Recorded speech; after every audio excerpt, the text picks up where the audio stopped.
നമ്മുടെ രാജ്യത്തിൻ്റെ ചരിത്രം അഭൂതപൂർവമായ ഒരു പ്രക്ഷോഭത്തിന് സാക്ഷ്യം വഹിച്ച ഒരു ആഴ്ചയിലൂടെയാണ് നമ്മളിപ്പോൾ കടന്നു പോകുന്നത്.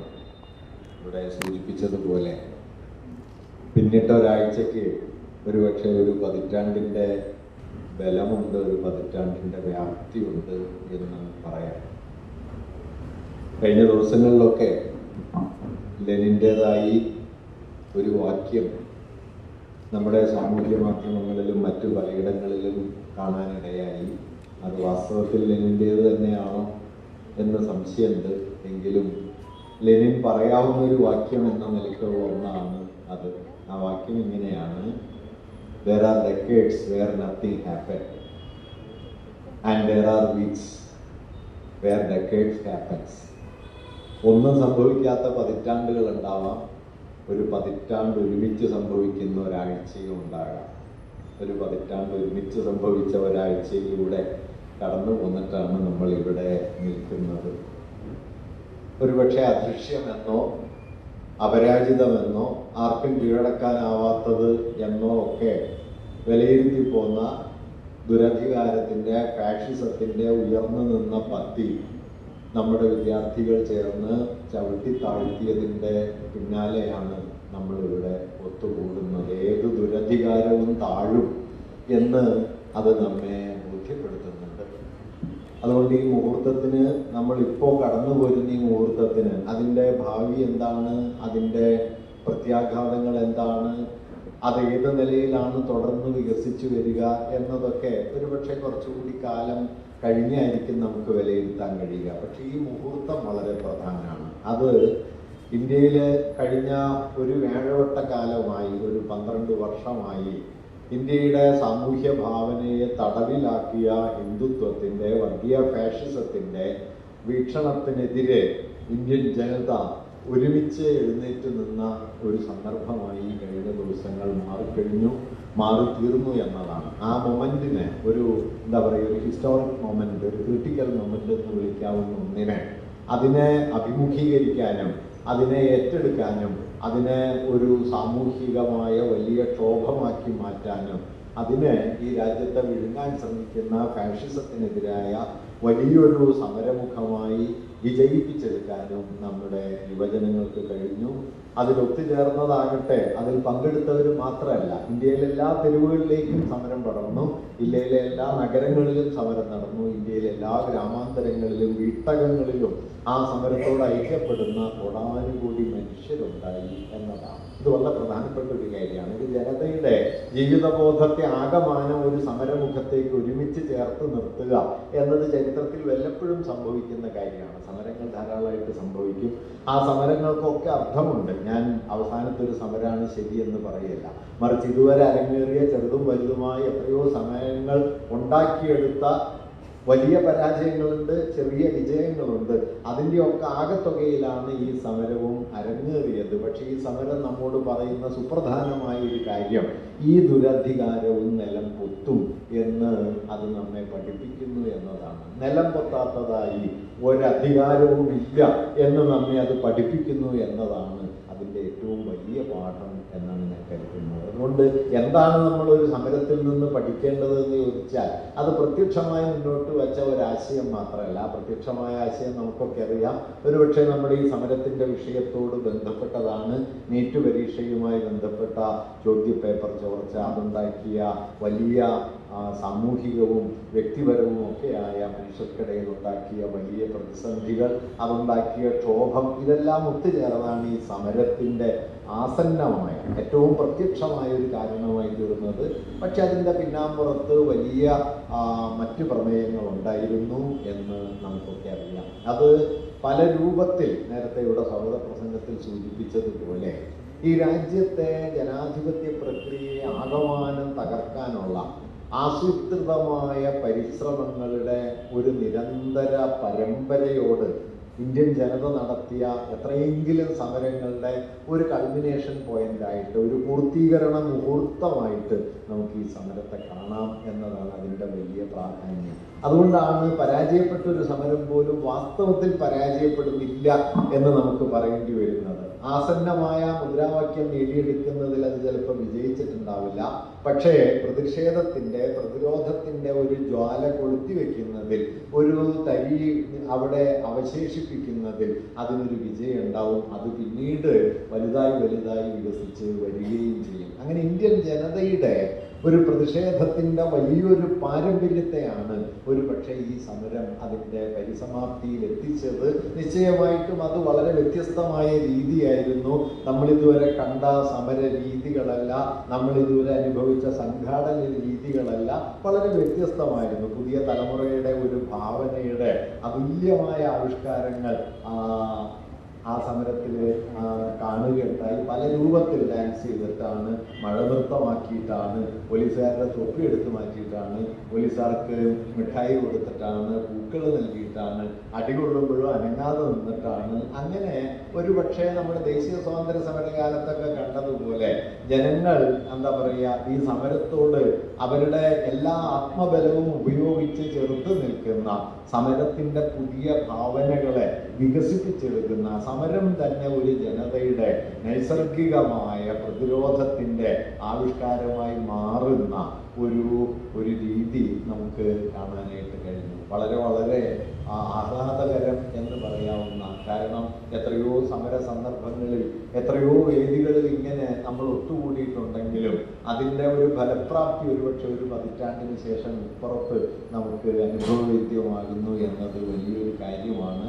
ഇന്ത്യൻ ദേശീയ രാഷ്ട്രീയത്തെ സംബന്ധിക്കുന്ന ഒരു പരിവർത്തന മുഹൂർത്തമായി ഒരുപക്ഷെ ഇത് മാറി തീർന്നേക്കാം. ഞാൻ പറഞ്ഞല്ലോ, ഭാവിയിൽ എന്ത് സംഭവിക്കും എന്ന് നമ്മൾ ഇപ്പോഴേ പറയേണ്ടതില്ല. പക്ഷേ അത്തരമൊരു സാധ്യതയെ ഈ മുഹൂർത്തം ഉൾക്കൊള്ളുന്നുണ്ട്. അതിന് വഴിവെച്ചത് നേരത്തെ ഇവിടെ സൂചിപ്പിച്ചതുപോലെ നമ്മുടെ വിദ്യാഭ്യാസ മേഖലയിൽ അരങ്ങേറിക്കൊണ്ടിരിക്കുന്ന നാനാതരത്തിലുള്ള ഫാസിസ്റ്റ് വൽക്കരണങ്ങളും അതിലരങ്ങേറിയ അഴിമതിയും അതിൽ ഉള്ള ദുരധികാരത്തിൻ്റെ കടന്നുകയറ്റവും ഒക്കെയാണ്. ഇപ്പോൾ ഈ പാർലമെന്റ് സമ്മേളനത്തിൽ പാസാക്കാൻ അവർ ലക്ഷ്യം വെക്കുന്ന ഒരു ബില്ലിനെ നിങ്ങൾ ചിലപ്പോഴെങ്കിലും മനസ്സിലാക്കിയിട്ടുണ്ടാവും. അത് വിജ്ഞാൻ ഭാരതി, വികസിത് ഭാരതി ശിക്ഷാ അധിഷ്ഠാൻ എന്ന പേരിൽ, BPSA എന്ന പേരിൽ ഒരു പുതിയ ബില്ല് അവതരിപ്പിക്കാനുള്ള ശ്രമം നടക്കുന്നുണ്ട്. അത് ഈ പാർലമെന്റ് സെഷന് വരുമോ എന്ന് എനിക്ക് അറിഞ്ഞുകൂടാ. അത് കൊണ്ടുവരാനുള്ള നീക്കം നടക്കുന്നു എന്നാണ് പത്രവാർത്തകളിൽ നിന്ന് നമ്മൾ മനസ്സിലാക്കിയത്.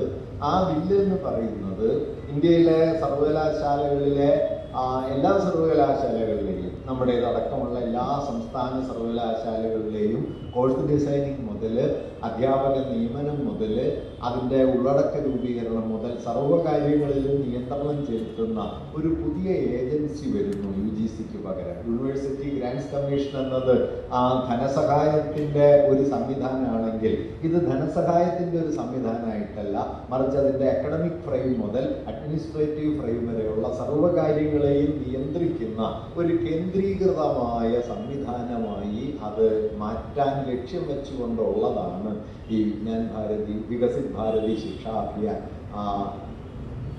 അധിഷ്ഠാൻ എന്ന പേരിലുള്ള ഈ പുതിയ സംവിധാനം. ഫലത്തിൽ സംസ്ഥാന സർവകലാശാലകൾ എന്നറിയപ്പെടുന്ന ഇന്ത്യയിലെ മഹാഭൂരിപക്ഷം സർവകലാശാലകളുടെയും നിയന്ത്രണാധികാരം കേന്ദ്ര ഭരണകൂടത്തിന് കൈവരികയും സംസ്ഥാന ഗവൺമെൻറ് ഏതാണ്ട് ശമ്പളം മാത്രം നൽകുന്ന ഒരു ജോലി മാത്രം ബാക്കിയുള്ള ഒരു സംവിധാനമായി മാറുകയും ഫലത്തിൽ ഇന്ത്യൻ വിദ്യാഭ്യാസത്തിൻ്റെ സമ്പൂർണമായ കേന്ദ്രീകരണം ലക്ഷ്യം വയ്ക്കുകയും ചെയ്യുന്ന ഒന്നാണ് ഈ പാസാക്കാൻ ലക്ഷ്യം വയ്ക്കുന്ന ഈ ബില്ല്. വാസ്തവത്തിൽ നമ്മുടെ ഭരണഘടനയുടെ അടിസ്ഥാന തത്വത്തിൻ്റെ വലിയ നിരാകരണമാണ് ഇതിലൂടെ എല്ലാം നടക്കുന്നത്. നിങ്ങൾ ശ്രദ്ധിച്ചിട്ടുണ്ടോ എന്ന് എനിക്കറിയില്ല. നമ്മുടെ ഭരണഘടന നിലവിൽ വന്ന് ഇന്ത്യ ഒരു സ്വതന്ത്ര രാജ്യമായി മാറുന്ന സമയത്ത് വിദ്യാഭ്യാസം ഒരു സംസ്ഥാന വിഷയമാണ്. അതൊരു കൺകറന്റ് ലിസ്റ്റിൽപ്പെട്ട വിഷയമല്ല, കേന്ദ്ര വിഷയമല്ല, സംസ്ഥാന വിഷയമാണ്. കാരണം ഇന്ത്യയിലെ ഓരോ ഭാഷാ സമൂഹങ്ങളും ഭാഷാ ദേശീയതകളും സംസ്ഥാനത്തിൻ്റെ പദവിയിലേക്ക് എത്തുന്ന സമയത്ത് ഓരോ സംസ്ഥാനങ്ങൾക്കും അതത് സമൂഹത്തിൻ്റെ സവിശേഷമായ വിദ്യാഭ്യാസ ആവശ്യമാണ് ഉള്ളത് എന്നത് മുൻനിർത്തി അതത് സംസ്ഥാനങ്ങൾ അവരവരുടേതായ ആവശ്യങ്ങളെയും സാംസ്കാരിക സവിശേഷതകളെയും മുൻനിർത്തി വിദ്യാഭ്യാസം ആസൂത്രണം ചെയ്യുക എന്ന ലക്ഷ്യത്തോടെ നമ്മുടെ ഫെഡറൽ തത്വത്തിൻ്റെ ഒരു ആവിഷ്കാരം എന്ന നിലയിൽ വിദ്യാഭ്യാസം സംസ്ഥാന വിഷയമായിട്ടാണ് അന്ന് സങ്കല്പിക്കപ്പെട്ടത്. അന്ന് കേന്ദ്ര വിഷയം എന്ന് പറയാൻ വളരെ കുറച്ചേ ഉള്ളൂ. പ്രതിരോധ കാര്യമുണ്ട്, നോട്ട് അച്ചടിക്കുന്നത് പോലുള്ള കാര്യമുണ്ട്, കമ്പിത്തപാലുണ്ട്, റെയിൽവേ ഉണ്ട്. ഈ അടിസ്ഥാന 4 വിഷയങ്ങൾ കഴിഞ്ഞാൽ മറ്റെല്ലാ വിഷയങ്ങളും ഏതാണ്ട് സംസ്ഥാനങ്ങൾക്ക് നിയമനിർമ്മാണത്തിനും അതുപോലെ ഭരണനിർവഹണത്തിനും അധികാരമുള്ള നിലയിലാണ് നമ്മുടെ ഫെഡറൽ സിസ്റ്റം നിലവിൽ വന്നത്. നിർഭാഗ്യവശാൽ ആ ഫെഡറൽ സിസ്റ്റമൊക്കെ പതുക്കെ പോയി. നിങ്ങൾ ശ്രദ്ധിച്ചിട്ടുണ്ടാവാൻ സാധ്യതയില്ല, ഉണ്ടാവായിരിക്കാം. നമ്മൾ ഇപ്പോൾ സ്ഥിരമായി കേന്ദ്ര ഗവൺമെൻറ് എന്നാണ് പറയുക. അങ്ങനെ ഒരു വാക്ക് വാസ്തവത്തിലില്ല. ഉള്ളത് യൂണിയൻ ഗവൺമെൻറ് ആണ്. നമ്മുടെ ഫെഡറൽ സിസ്റ്റം, നമ്മുടെ ഭരണഘടനയുടെ 1ാമത്തെ ആർട്ടിക്കിൾ പറയുന്നത് India that is Bharat shall be a union of States എന്നാണ്. സംസ്ഥാനങ്ങളുടെ ഒരു യൂണിയനാണ്. സംസ്ഥാന ഭരണകൂടങ്ങളും അതിൻ്റെ യൂണിയനായിട്ടുള്ള യൂണിയൻ ഗവൺമെൻറ്റും എന്നല്ലാതെ ഒരു കേന്ദ്ര ഭരണകൂടം എന്നത് വാസ്തവത്തിൽ നമ്മുടെ ഭരണഘടന വിഭാവനം ചെയ്യുന്ന ഒന്നല്ല. ഇന്ന് യൂണിയൻ ഗവൺമെൻറ് എന്നുള്ള വാക്ക് തന്നെ പൊതുവെ പോവുകയും പകരം കേന്ദ്ര ഗവൺമെൻറ്, സെൻട്രൽ ഗവൺമെൻറ് എന്നത് പതുക്കെ സെൻട്രൽ ഗവൺമെൻറ് എന്നതിന് പകരം സെൻട്രലൈസിങ് ഗവൺമെൻറ് എന്നോ സെൻട്രലൈസ്ഡ് ഗവൺമെൻറ് എന്നോ ഉള്ള നിലയിലേക്ക് മാറിത്തീരുകയും സംസ്ഥാനങ്ങൾ അനാഥമായ ഒരു അധികാര സ്ഥാനമായി ചുരുങ്ങുകയും ചെയ്ത ഒരു ഘട്ടമാണ്. ആ ചുരുക്കത്തിൻ്റെ അവസാനത്തിന് മുമ്പാണ് ഇപ്പോൾ ഞാൻ പറഞ്ഞിട്ടില്ല എന്ന് പറയുന്നത്. 1960കളിൽ ഇന്ത്യയിൽ ആദ്യത്തെ പ്രധാനപ്പെട്ട വിദ്യാഭ്യാസ കമ്മീഷൻ, അതിനു മുമ്പും ചിലതൊക്കെ വന്നിട്ടുണ്ട്. ഡോക്ടർ എസ് രാധാകൃഷ്ണൻ ചെയർമാനായ കമ്മീഷനൊക്കെ വന്നു പോയിട്ടുണ്ടെങ്കിലും ഇന്ത്യയുടെ വിദ്യാഭ്യാസ ചരിത്രത്തിൽ ഏറ്റവും പ്രധാനപ്പെട്ട വിദ്യാഭ്യാസ കമ്മീഷൻ 60കളിലാണ് കൊത്താരി കമ്മീഷൻ റിപ്പോർട്ട്. വളരെ വിപ്ലവകരമായ ഒരുപാട് ആശയങ്ങൾ മുന്നോട്ട് വെച്ച നമ്മുടെ GDP-യുടെ 6% വരെ വിദ്യാഭ്യാസത്തിനായി നീക്കി വയ്ക്കണം എന്ന് നിർദ്ദേശിച്ച, ഗ്രാമീണ വിദ്യാഭ്യാസത്തിന് വലിയ പ്രാധാന്യം നൽകണമെന്ന് നിർദ്ദേശിച്ച, ഇന്ത്യൻ വിദ്യാഭ്യാസത്തിൻ്റെ പുനഃസംഘടനയുടെ ആധാരമായി മാറിയ ഒരു റിപ്പോർട്ടാണ് കൊത്താരി കമ്മീഷൻ റിപ്പോർട്ട്. ആ റിപ്പോർട്ട് അവതരിപ്പിക്കപ്പെടുകയും അത് വലിയ ചർച്ചയാവുകയും ചെയ്ത പശ്ചാത്തലത്തിലാണ് ഇത്തരം കാര്യങ്ങൾ നടപ്പിലാക്കാൻ യൂണിയൻ ഗവൺമെന്റിന് അധികാരം വേണം, കേന്ദ്രത്തിലുള്ള ഗവൺമെന്റിന് അധികാരം വേണം എന്ന ഒരു ആവശ്യം അല്ലെങ്കിൽ ഒരു ന്യായം പറഞ്ഞ് നമ്മൾ വിദ്യാഭ്യാസം എന്ന വിഷയത്തെ സ്റ്റേറ്റ് ലിസ്റ്റിൽ നിന്ന് 1972 കൺകറന്റ് ലിസ്റ്റിലേക്ക് മാറ്റിയത്. അതുവരെ അത് സംസ്ഥാന വിഷയമായിരുന്നു. ആ 72ൽ നിന്ന് നമ്മളിപ്പോൾ ഏതാണ്ട് ഒരു അരനൂറ്റാണ്ട് പിന്നിട്ട് നോക്കുന്ന സമയത്ത് എന്താണ് ഇനി നമ്മുടെ സംസ്ഥാനങ്ങൾക്ക് വിദ്യാഭ്യാസത്തിൽ ബാക്കിയുള്ളത് എന്ന് ചോദിച്ചാൽ മിക്കവാറും ഒന്നുമില്ല. NEP-യിൽ നിർദ്ദേശിക്കപ്പെട്ട ഹയർ എഡ്യൂക്കേഷൻ കമ്മീഷന്റെ നിർദ്ദേശങ്ങൾ നമ്മളൊന്ന് പരിശോധിച്ച് നോക്കിയാൽ ഉന്നത വിദ്യാഭ്യാസത്തിൽ ഇപ്പോൾ ഗവേഷണ മേഖലയിലെ ഗവേഷണ വിഷയങ്ങളുടെ വിശാല ചട്ടക്കൂട് വരെ ഈ സെൻട്രൽ ഗവൺമെന്റ് നിർദ്ദേശിക്കുന്ന സ്ഥിതിയിലേക്ക് കാര്യങ്ങൾ പോകും. നിങ്ങൾ എന്ത് ഗവേഷണം, കേരള സർവകലാശാലയിൽ എന്ത് ഗവേഷണമാണ് വേണ്ടത് എന്ന് ഗവേഷണത്തിന്റെ ടൈറ്റിലുകൾ നിർദ്ദേശിച്ചിട്ടില്ല എന്നേ ഉള്ളൂ. പകരം ഏതേത് മേഖലകളാണ് ഗവേഷണത്തിന് തിരഞ്ഞെടുക്കേണ്ടത് എന്നതിനെ കുറിച്ച് വരെ ഇപ്പോൾ കേരളത്തിലെ ഇന്ത്യയിലെമ്പാടും നടന്നുകൊണ്ടിരിക്കുന്ന ഒരു മാറ്റമുണ്ട്. നമ്മുടെ 4 ഇയർ UG വരികയും NEP-യുടെ ഭാഗമായി തീരുകയും ചെയ്തപ്പോൾ ഇന്ത്യൻ നോളജ് സിസ്റ്റം എന്ന് പറഞ്ഞിട്ടൊരു കോഴ്സ് വന്നു. എല്ലാ സർവകലാശാലകളിലും എല്ലാ കോളേജുകളിലും ആ കോഴ്സ് പതിയെ വരികയാണ്. ഇന്ത്യൻ നോളജ് സിസ്റ്റം എന്ന പേരിൽ. വാസ്തവത്തിൽ ഇന്ത്യൻ നോളജ് സിസ്റ്റം എന്ന് പറയുന്ന ഒന്നുണ്ട് കേട്ടോ, അതില്ല എന്നല്ല. നിശ്ചയമായും ഇന്ത്യക്ക് വിജ്ഞാന വികാസത്തിന്റെ ചരിത്രത്തിൽ അത്ര അപ്രധാനമല്ലാത്ത ഒരു സ്ഥാനമുണ്ട്. നമ്മുടെ ഗണിതം വളരെ വികസിതമായ ഒന്നായിരുന്നു, നമ്മുടെ രസതന്ത്രം വികസിതമായിരുന്നു, നമ്മുടെ ജ്യോതിശാസ്ത്രം വളരെ വികസിതമായ ഒന്നായിരുന്നു. ആ നിലയിൽ ഭൗതിക വിജ്ഞാനത്തിന്റെ അല്ലെങ്കിൽ ലോകത്തെ ആദ്യത്തെ ഒരു ഒരു രാഷ്ട്രമീമാംസ പഠനം, വിശകലനം എന്ന് വിശേഷിപ്പിക്കാവുന്ന അർത്ഥശാസ്ത്രം നമ്മുടെ പാരമ്പര്യത്തിന്റെ ഭാഗമായിട്ടുണ്ട്. കാമസൂത്രമുണ്ട്, അങ്ങനെ ധാരാളം. ഒപ്പം തന്നെ ഉപനിഷത്തുകളോ അല്ലെങ്കിൽ വേദങ്ങളോ ഒക്കെയുണ്ട്. അങ്ങനെയുള്ളൊരു വൈജ്ഞാനിക പാരമ്പര്യത്തിന് പകരം അത് ചരിത്രപരമായി നോക്കിക്കാണാൻ ആളുകളെ പരിശീലിപ്പിക്കുന്നതിന് പകരം വെറും വിടുവായത്തങ്ങളും വിഡ്ഢിത്തങ്ങളും നമ്മുടെ വിജ്ഞാന പാരമ്പര്യം എന്ന നിലയിൽ കുട്ടികളെ പരിശീലിപ്പിക്കുന്ന നിലയിലുള്ള ഒന്നായിട്ട് ഈ ഇന്ത്യൻ നോളജ് സിസ്റ്റം, ഇന്ത്യൻ വിജ്ഞാന വ്യവസ്ഥ എന്ന നിലയിലുള്ള ആശയങ്ങൾ പ്രചരിപ്പിക്കപ്പെടുന്നത് നമുക്ക് കാണാൻ കഴിയും. അത് നമ്മുടെ പ്രധാനപ്പെട്ട നേതാവ് തന്നെ പരമാവധി അദ്ദേഹത്തിൻ്റെ ഒരുപാട് അബദ്ധങ്ങളുടെ കൂട്ടത്തിൽ അദ്ദേഹം പ്രചരിപ്പിച്ചത് നമുക്കറിയാം. അദ്ദേഹത്തിൻ്റെ വളരെ പ്രസിദ്ധമായ നിരീക്ഷണങ്ങളുണ്ടല്ലോ. നമ്മുടെ അവയവ മാറ്റിവെക്കൽ ശസ്ത്രക്രിയയൊക്കെ വാസ്തവത്തിൽ നമ്മുടെ പ്രാചീന ഭാരതത്തിന് പരിചിതമായിരുന്നു എന്ന് പറയുന്ന ബാലിസ്റ്റിക് മിസൈൽ അടക്കമുള്ള സംവിധാനങ്ങൾ വേദങ്ങളിൽ പരാമർശിക്കപ്പെട്ടിട്ടുണ്ട് എന്നെല്ലാം പറയുന്ന ചരിത്രവിരുദ്ധവും സാമൂഹ്യ വിരുദ്ധവും ബുദ്ധിവിരുദ്ധവുമായ പ്രസ്താവനകൾ എത്രയെങ്കിലും നമ്മുടെ വലിയ നേതാക്കൾ നടത്തിക്കൊണ്ടിരിക്കുന്നുണ്ട്. അതിൽ പലതും വിജ്ഞാന വ്യവസ്ഥ എന്ന നിലയിൽ നമ്മുടെ വിദ്യാഭ്യാസത്തിൻ്റെ മേഖലയിലേക്ക് കടന്നു വരുന്നു എന്നതുകൂടിയാണ് ഇന്ത്യൻ നോളജ് സിസ്റ്റം എന്ന കോഴ്സിലൂടെ സംഭവിക്കുന്ന ഒരു കാര്യം. അത് സൂക്ഷ്മമായിട്ട് ശ്രദ്ധിച്ചാൽ നിങ്ങൾക്ക് കാണാൻ പറ്റും. ഇങ്ങനെ നമ്മുടെ അറിവിന്, ഉന്നത വിദ്യാഭ്യാസത്തിൻ്റെ ഉള്ളടക്കത്തെ ആസൂത്രിതമായി അട്ടിമറിക്കുന്ന ഒരു പ്രവൃത്തിയാണ് ഇപ്പോൾ നടന്നുകൊണ്ടിരിക്കുന്നത്. ഇപ്പം നീറ്റ് പരീക്ഷ എന്ന് പറയുന്ന പരീക്ഷ നടത്താൻ ഒരു പുതിയ ഏജൻസി ഉണ്ടാക്കുന്ന 2017 അത് നിലവിൽ വന്നത്. നാഷണൽ ടെസ്റ്റിംഗ് ഏജൻസി എന്ന പേരിൽ NTA എന്ന് പറയുന്ന ഒരു സംവിധാനം. നിങ്ങളതിൻ്റെ കൗതുകങ്ങളൊന്ന് കാണേണ്ടതാണ് കേട്ടോ. കാരണം ഈ നാഷണൽ ടെസ്റ്റിംഗ് ഏജൻസിയെ സംബന്ധിച്ച് അവർക്ക് സ്വന്തം നിലയിൽ ഒരു ജീവനക്കാരനുമില്ല. ഒരു വർഷം ഏതാണ്ട് 1 കോടിയിലധികം കുട്ടികൾ പരീക്ഷ എഴുതുന്ന സംവിധാനമാണ് NTAയുടേത്. ഇപ്പം നീറ്റ് പരീക്ഷ കഴിഞ്ഞ തവണ എഴുതിയത് 23 ലക്ഷം പേരാണ്. രണ്ടാമത് നടത്തിയപ്പോൾ 19 ലക്ഷം കുട്ടികളാണ് എഴുതിയത്. ബാക്കി 3 ലക്ഷത്തോളം എഴുതിയില്ല. JEE എഴുതിയത് 15 ലക്ഷം കുട്ടികളാണ്. CUET എന്ന് പറയുന്ന നമ്മുടെ കേന്ദ്ര സർവകലാശാലകളിലേക്കുള്ള പൊതുപ്രവേശന പരീക്ഷ എഴുതിയത് 10 ലക്ഷം കുട്ടികളാണ്. നെറ്റ് എഴുതുന്നവരുണ്ട്, ചെറുതും വലുതുമായ പരീക്ഷകൾ എഴുതുന്നവരുണ്ട്. ഏതാണ്ട് 24-25 പരീക്ഷകൾ ദേശീയ അടിസ്ഥാനത്തിൽ നടത്തേണ്ടത് ഈ നാഷണൽ ടെസ്റ്റിംഗ് ഏജൻസിയാണ്. സ്വന്തം നിലയ്ക്ക് ഒരു ജീവനക്കാരനില്ല. ഡെപ്യൂട്ടേഷനിൽ വന്ന 23-24 പേരുണ്ട്. കരാറടിസ്ഥാനത്തിൽ നിയമിക്കപ്പെട്ട 38-40 താഴെ ആളുകളുണ്ട്. മറ്റ് സ്ഥാപനങ്ങളിൽ നിന്ന് താൽക്കാലികമായി ചേർന്ന 120ഓളം പേരുണ്ട്. ഇതാണ് ഇന്ത്യയിലെ 1 കോടിയോളം വരുന്ന വിദ്യാർത്ഥികളുടെ ഏറ്റവും സുപ്രധാനമായ പരീക്ഷകളൊക്കെ നടത്തുന്ന സംവിധാനം. ആരോടും അക്കൗണ്ടബിലിറ്റി ഇല്ല, എവിടെയും കണക്ക് പറയേണ്ട പ്രധാനപ്പെട്ട ഉത്തരവാദികളാരുമില്ല. ആ പരിശോധനയ്ക്കുള്ള യാതൊരു സംവിധാനമില്ല.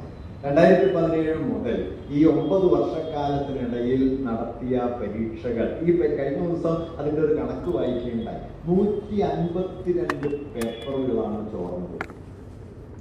152 പേപ്പറുകൾ ചോർന്നു. ആ സമരസമയത്ത് ഒരു കുഞ്ഞൊരു പ്ലക്കാർഡുമായിട്ട് നിൽക്കുന്നുണ്ടായിരുന്നു. നിങ്ങൾ ചിലരെങ്കിലും കണ്ടു കാണുമായിരിക്കും. 2-3 വയസ്സുള്ള ഒരു കുഞ്ഞിൻ്റെ കയ്യിൽ ഒരു പ്ലക്കാർഡുണ്ട്. ആ പ്ലക്കാർഡിൽ എഴുതിയിട്ടുള്ളത് എൻ്റെ ഡയപ്പർ ഇതിനേക്കാൾ സ്ട്രോങ് ആണ് എന്നാണ്. കുഞ്ഞിൻ്റെ ഡയപ്പർ അത് ഇതിനേക്കാൾ സ്ട്രോങ് ആണ്, അത് ഇത്രയും ലീക്ക് ചെയ്യില്ല. 152 പേപ്പറുകൾ ചോർന്നു. 87 പരീക്ഷകൾ ക്യാൻസൽ ചെയ്തു. അവസാനത്തെ ക്യാൻസലേഷൻ മാത്രമാണ് നമ്മുടെ ശ്രദ്ധയിൽ വന്നത്. 87 പരീക്ഷകൾ ക്യാൻസൽ ചെയ്തു. 23 കുഞ്ഞുങ്ങൾ ആത്മഹത്യ ചെയ്തു. നമുക്ക് എന്നിട്ട് ഇതിൽ ആർക്കും ഒരു പ്രത്യേകിച്ച് ഉത്തരവാദിത്വമൊന്നുമില്ല. അത് ടെസ്റ്റിംഗ് ഏജൻസിയുടെ പിഴവായിട്ടാണ്. എന്താണ് ടെസ്റ്റിംഗ് ഏജൻസി ചെയ്യുന്നത്? NTA എവിടെയും നേരിട്ട് പരീക്ഷ നടത്തുന്നില്ല. NTA ചെയ്യുന്നത് എല്ലാ സ്ഥലത്തും ഇത് നടത്താനായി ഏതെങ്കിലും സബ് ഏജൻസിക്ക് കോൺട്രാക്ട് കൊടുക്കുന്നു. ആ കോൺട്രാക്ട് കിട്ടുന്നതാകട്ടെ ഇന്ന് ഇന്ത്യ ഭരിക്കുന്ന രാഷ്ട്രീയ കക്ഷിയുടെ പിണിയാളുകൾക്ക് ഓരോ പ്രദേശത്തും കിട്ടുന്നു. ആ പിണിയാളുകളിൽ നിന്ന് വലിയ തുക കൈക്കൂലി കൊടുത്തിട്ട് ഈ കോച്ചിങ് സെന്റർ നടത്തുന്ന പല വിഭാഗങ്ങൾ, കോട്ടയിലെയും ചണ്ഡീഗഡിലെയും ഒക്കെ, ഇന്ത്യയിലെ ഏറ്റവും വലിയ വ്യവസായങ്ങളിലൊന്നും ഈ കോച്ചിങ് ആണെന്ന് നിങ്ങൾക്കറിയാലോ. കോടാനുകോടി രൂപയാണ്. കഴിഞ്ഞ ദിവസം ഞാൻ അതിൻ്റെ ഒരു കണക്കാണ് ഉണ്ടായി. ഉന്നത വിദ്യാഭ്യാസ മേഖലയിൽ സർക്കാർ മൊത്തം നിക്ഷേപിക്കുന്നത് ഏതാണ്ട് 55,000 കോടി രൂപയാണെങ്കിൽ ഈ കോച്ചിങ് സെന്ററിൽ കൈമാറ്റം ചെയ്യപ്പെടുന്നത് 1,50,000 കോടി രൂപയാണ്. എന്ന് വെച്ചാൽ സർക്കാർ നിക്ഷേപിക്കുന്ന പണത്തിന്റെ ഇരട്ടിക്ക് മുകളിൽ ഏതാണ്ട് 2 ഇരട്ടിയോളം തുക ഈ കോച്ചിങ് സെന്ററിലുണ്ട്. ഇപ്പൊ നീറ്റ് പരീക്ഷയ്ക്ക് ഒരു കുഞ്ഞ് തയ്യാറാവുക എന്ന് പറഞ്ഞു കഴിഞ്ഞാൽ ഇപ്പൊ സംഭവിക്കുന്നത് എന്താ വെച്ചാൽ 9ാം തരത്തിലോ 10ാം തരത്തിലോ വച്ച് ഈ കോഴ്സ് ആരംഭിക്കും, ട്യൂഷൻ ആരംഭിക്കും. 2 വർഷം ഹൈസ്കൂളിലും പിന്നെ 2 വർഷം +2 കാലത്തും കഴിഞ്ഞ് 4 കൊല്ലത്തെ പരിശീലനം കഴിഞ്ഞ് തീരാത്ത സമ്മർദ്ദങ്ങളുടെ നടുവിൽ ലക്ഷക്കണക്കിന് രൂപ ഫീസും ചെലവാക്കിയിട്ടാണ് അവസാനത്തെ പരീക്ഷയിലേക്ക് എത്തുന്നത്. ഈ 4 കൊല്ലത്തിനിടയിൽ ആത്മഹത്യ ചെയ്താലോ എന്ന് കുഞ്ഞുങ്ങൾ പലവട്ടം ആലോചിച്ചിട്ടുണ്ടാവും. വേണ്ടത്ര ആത്മധൈര്യം ഇല്ലാത്തതുകൊണ്ട് ആത്മഹത്യ ചെയ്യാത്തായിരിക്കും. അമ്മാതിരി സമ്മർദ്ദം. വാസ്തവത്തിൽ നീറ്റ് എന്ന് പറയുന്ന സംവിധാനം ഇന്ത്യയിൽ കഴിഞ്ഞ 10 കൊല്ലം കൊണ്ടുണ്ടാക്കിയ ഏറ്റവും വലിയ മാറ്റം എന്താണെന്ന് വെച്ച് കഴിഞ്ഞാൽ ഉന്നത വിദ്യാഭ്യാസ മേഖലയിൽ നിന്ന് ഗ്രാമീണരായ മനുഷ്യരെയും ഇടത്തട്ടുകാരായ മനുഷ്യരെയും ദരിദ്രരായ മനുഷ്യരെയും സമ്പൂർണമായി തുടച്ചു മാറ്റുന്ന ഒരു പ്രക്രിയയായിട്ട് നീറ്റ് മാറി. അത് കാരണം 4-5 ലക്ഷം രൂപ 3-4 കൊല്ലം കൊണ്ട് ചെലവാക്കി ഏതെങ്കിലും നഗരകേന്ദ്രങ്ങളിൽ പോയി നിന്ന് പഠിച്ച് പരിശീലനം നേടിയാലല്ലാതെ നിങ്ങൾ ഈ പരീക്ഷ പാസ്സാവില്ല എന്ന് ഉറപ്പുവരുത്തുന്നു. ഈ പരീക്ഷയാകട്ടെ ഏതെങ്കിലും തരത്തിലൊരു വിദ്യാർത്ഥിയുടെ വൈജ്ഞാനിക ശേഷിയുമായി ബന്ധപ്പെട്ടതുമല്ല, ഒരു പ്രത്യേക തരത്തിലുള്ള സ്കിൽ ഡെവലപ്മെന്റ് ആണ്, നൈപുണ്യ നിർമ്മാണമാണ്. അതായത് 10,000 ചോദ്യം കാണാതെ പഠിക്കുന്നു, 15,000 ചോദ്യം കാണാതെ പഠിക്കുന്നു, ഒരു ചോദ്യം കാണുന്നു, ആ സെക്കൻഡിൽ തന്നെ ഉത്തരം മനസ്സിലാവുന്നു, എഴുതുന്നു. അതിന് പാകത്തിന് ഒരാളെ മെരുക്കിയെടുക്കുന്ന പരിശീലന പരിപാടിയാണ് വാസ്തവത്തിൽ നടക്കുന്നത്. ഇതിന്റെ വൈചിത്ര്യം എന്താണെന്ന് വെച്ച് കഴിഞ്ഞാൽ ഇപ്പൊ JRF ഒക്കെ ഇങ്ങനെയാണ്. JRF-ന് വേണ്ടി UGC പരീക്ഷ നടക്കും, ജൂനിയർ റിസർച്ച് ഫെലോഷിപ്പ് കൊടുക്കാൻ വേണ്ടിയിട്ട് പരീക്ഷ നടക്കും. ഏത് വിഷയത്തിലും JRF കിട്ടാൻ വേണ്ടി പരീക്ഷ നടക്കുന്നുണ്ട്. എല്ലാ വിഷയത്തിന്റെയും പരീക്ഷാ രീതി ഒന്ന് തന്നെയാണ്, MCQ ആണ്, മൾട്ടിപ്പിൾ ചോയ്സ് ക്വസ്റ്റ്യൻസ് ആണ്. അപ്പോൾ നിങ്ങൾ ഒരാൾക്ക് ഫിലോസഫിയിൽ നിങ്ങൾക്ക് JRF കൊടുക്കാനായിട്ട് നിങ്ങൾ എന്താണ് പരിശോധിക്കേണ്ടത്? തത്വചിന്തയിലെ ഒരാൾക്ക് ഫെലോഷിപ്പ് നൽകാൻ അടിസ്ഥാനപരമായി പരിശോധിക്കേണ്ടത് സങ്കല്പനപരമായി ചിന്തിക്കാൻ അയാൾക്ക് എത്ര ശേഷിയുണ്ട്. കൺസെപ്ച്വൽ തിങ്കിങ് എന്ന് പറയുന്നത് അതാണല്ലോ ഫിലോസഫിയുടെ ഫണ്ടമെന്റൽ ഇഷ്യൂ. കൺസെപ്ച്വൽ തിങ്കിങ്ങിന് എത്ര ശേഷിയുണ്ട്? അല്ലെങ്കിൽ നിങ്ങൾക്ക് ഒരു വിഷയത്തെ അനലൈസ് ചെയ്യാൻ, വിശകലനാത്മകമായ ഒരു കാര്യത്തെ പരിശോധിക്കാൻ എത്ര ശേഷിയുണ്ട്? ഇത്തരത്തിൽ ഒരു പരിശോധനയില്ല. 100 ചോദ്യം വരുന്നു. ആ 100 ചോദ്യത്തിൽ മുൻകൂറായി തയ്യാറാക്കിയ ഉത്തരങ്ങൾ നിങ്ങൾക്കറിയാമെങ്കിൽ നിങ്ങൾ പാസ്സായി പോകുന്നു. എന്താണ് ചോദ്യമായിട്ട് വരിക? ആരെങ്കിലും മരിച്ച കൊല്ലം, ആരെങ്കിലും മരിച്ച കൊല്ലം, ഏതെങ്കിലും പുസ്തകം അച്ചടിച്ച കൊല്ലം എന്ന നിലയിൽ നമ്മുടെ ക്വിസ് കോമ്പറ്റീഷന് കുഞ്ഞുങ്ങൾ പഠിച്ചു വെക്കുകയും അത് കഴിഞ്ഞ് പരീക്ഷ കഴിഞ്ഞാൽ മറക്കുകയും ചെയ്യുന്ന ഇതുപോലുള്ള ഒരു വിവരാടിസ്ഥാനത്തിലാണ് ആളുകളെ തെരഞ്ഞെടുക്കുന്നത്. അതിന്റെ ആത്യന്തിക അർത്ഥം എന്താണെന്നറിയോ? ഏതെങ്കിലും തരത്തിൽ ക്രിട്ടിക്കൽ തിങ്കിങ് ഉള്ള, വിമർശനാത്മക ശേഷിയുള്ള, വിശകലന ശേഷിയുള്ള ഒരു വിദ്യാർത്ഥിയും ഈ പറയുന്ന ഉന്നത വിദ്യാഭ്യാസ മേഖലയിൽ ഉണ്ടാകരുത് എന്ന വളരെ ആസൂത്രിതമായ രാഷ്ട്രീയ പദ്ധതിയാണ് ഈ പറയുന്ന പരീക്ഷാ രീതിയുടെ പിന്നിലെ ലാർജർ അജണ്ട. അത് ക്രമീകരണത്തിന് വേണ്ടിയിട്ടാണ് എന്ന് പറയുന്നു. നോക്കൂ, എല്ലാ വിഷയങ്ങൾക്കും ഒരു പരിശോധനാ രീതി സാധ്യമല്ല. ഓരോ വിഷയത്തിനും അതാതിൻ്റെതായ സവിശേഷതയുണ്ട്. ഞാൻ പറയും, ഒരു ഓണ്ടോളജി ഉണ്ട്. ഒരു വിഷയത്തിന് അതിൻ്റെ ഭാവപരമായ ഒരു അടിസ്ഥാനമുണ്ട്. നിങ്ങൾ ഗണിതശാസ്ത്രം പരീക്ഷിക്കുന്ന അല്ലെങ്കിൽ സ്റ്റാറ്റിസ്റ്റിക്സ് പരീക്ഷിക്കുന്ന അതേ രീതിയിൽ നിങ്ങൾക്ക് ഫിലോസഫി പരീക്ഷിക്കാൻ പറ്റില്ല. ഗണിതത്തിന്റെ യുക്തിയല്ല ഫിലോസഫിയുടെ യുക്തി. അതല്ല നിങ്ങൾ ഒരു മലയാളം പോലെ ഒരു സാഹിത്യ ഭാഷാ വിഷയം പഠിക്കുമ്പോൾ ആവശ്യമായി വരുന്നത്. അപ്പൊ എല്ലാറ്റിനെയും കൊട്ടത്താപ്പിൽ ഒരുമിച്ചാക്കുക വഴി വാസ്തവത്തിൽ ചെയ്യുന്നത് എല്ലാ വിഷയങ്ങളിലും അടിസ്ഥാന ധാരണകളുള്ള, വിമർശനാത്മക ശേഷിയുള്ള ആളുകളെ വിജ്ഞാന മേഖലയിൽ നിന്ന് പുറത്താക്കുകയും അതിന് പകരം ആവശ്യമുള്ള ഒരു കൂട്ടം പണിക്കാരെ ഉണ്ടാക്കിയെടുക്കുകയും ചെയ്യുക എന്നതാണ്. ഇതിന് ദീർഘമായ ഒരു ചരിത്രമുണ്ട്. ഇത് എവിടെയാണ് തുടങ്ങിയതെന്ന് വെച്ച് കഴിഞ്ഞാൽ വാജ്പേയി ഗവൺമെന്റിന്റെ ആദ്യ ഗവൺമെന്റിന്റെ കാലത്ത് അതിന് ആ ഗവൺമെന്റിൽ അന്നൊരു പ്രത്യേക വകുപ്പ് മന്ത്രി ഉണ്ടായിരുന്നു. അദ്ദേഹം ഇപ്പൊ BJPക്ക് എതിരാണ്. അന്ന് അദ്ദേഹം വകുപ്പ് മന്ത്രിയായിരുന്നു, നമ്മുടെ അരുൺ ഷൂരിയാണ്. അരുൺ ഷൂരിയുടെ വകുപ്പ് എന്തായിരുന്നു എന്ന് വെച്ചാൽ ഡിസ്ഇൻവെസ്റ്റ്മെന്റ്, ഓഹരി വിറ്റഴിക്കലാണ്. ഇന്ത്യയിലെ പൊതുമേഖലാ സ്ഥാപനങ്ങൾ വിൽക്കാൻ വേണ്ടിയിട്ട് ഒരു മന്ത്രിയെ വെച്ച കാലാണത്, ആദ്യത്തെ വാജ്പേയി മന്ത്രിസഭയുടെ കാലത്ത്. ആ മന്ത്രിക്ക് മുമ്പാകെ ഇന്ത്യയിലെ കുത്തകകൾ, 2 പുസ്തകങ്ങൾ ചേർന്ന ഒരു കമ്മിറ്റി, ഒരു സമിതി, ഒരു റിപ്പോർട്ട് സമർപ്പിച്ചു. അത് അംബാനി ബിർള റിപ്പോർട്ട് എന്നറിയപ്പെട്ട ഒന്നാണ്. നിങ്ങൾ പഴയ ആളുകൾ ചിലപ്പോൾ ഓർക്കുന്നുണ്ടാവും. കുമരമംഗലം ബിർളയും ഇപ്പോഴത്തെ മുകേഷ് അംബാനിയും ചേർന്ന് അന്ന് റിപ്പോർട്ട് സമർപ്പിക്കുകയുണ്ടായി. ആ റിപ്പോർട്ടിൽ പറഞ്ഞ കാര്യം എന്താണെന്ന് വെച്ചാൽ ഉന്നത വിദ്യാഭ്യാസ മേഖലയിൽ സർക്കാർ പണം മുടക്കുന്നത് അവസാനിപ്പിക്കണം. ഉന്നത വിദ്യാഭ്യാസ മേഖല സ്വകാര്യ സംരംഭകരെ ഏൽപ്പിക്കണം.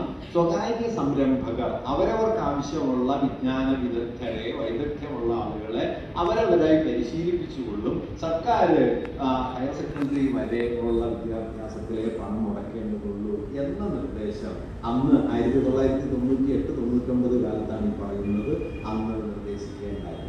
ലക്ഷ്യം എന്താണെന്ന് വെച്ച് കഴിഞ്ഞാൽ കൊത്താരി കമ്മീഷനാകട്ടെ മറ്റ് വിദ്യാഭ്യാസ കമ്മീഷനുകളാകട്ടെ അവർ മുമ്പോട്ട് വെച്ച സാമൂഹിക വിദ്യാഭ്യാസം, ഒരു സമൂഹത്തിന് പല തുറകളിൽ വൈദഗ്ധ്യമുള്ള ആളുകൾ ഉണ്ടാവുക, വിദ്യാഭ്യാസം സമൂഹത്തിന്റെ വിമർശനാവബോധ രൂപീകരണത്തിനുള്ള ഒരു ഉപാധിയായിട്ട് പ്രവർത്തിക്കുക, സമൂഹത്തെ ആകമാനം ജാഗരൂകമാക്കാൻ പോകുന്ന വിമർശന ശേഷി വിദ്യാഭ്യാസത്തിലൂടെ ആളുകൾ കൈവരിക്കുക എന്നെല്ലാമുള്ള താല്പര്യങ്ങളിൽ നിന്ന് പൂർണ്ണമായിട്ടും വിദ്യാഭ്യാസത്തെ മാറ്റി രണ്ട് തരത്തിൽ വിദ്യാഭ്യാസത്തെ ആകമാനം മാറ്റുക. ഒന്ന്, ടെക്നിക്കൽ എഡ്യൂക്കേഷനിലേക്ക് വിദ്യാഭ്യാസത്തെ തിരിച്ചുവിടുക, നൈപുണ്യം, പണി പഠിപ്പിക്കുക.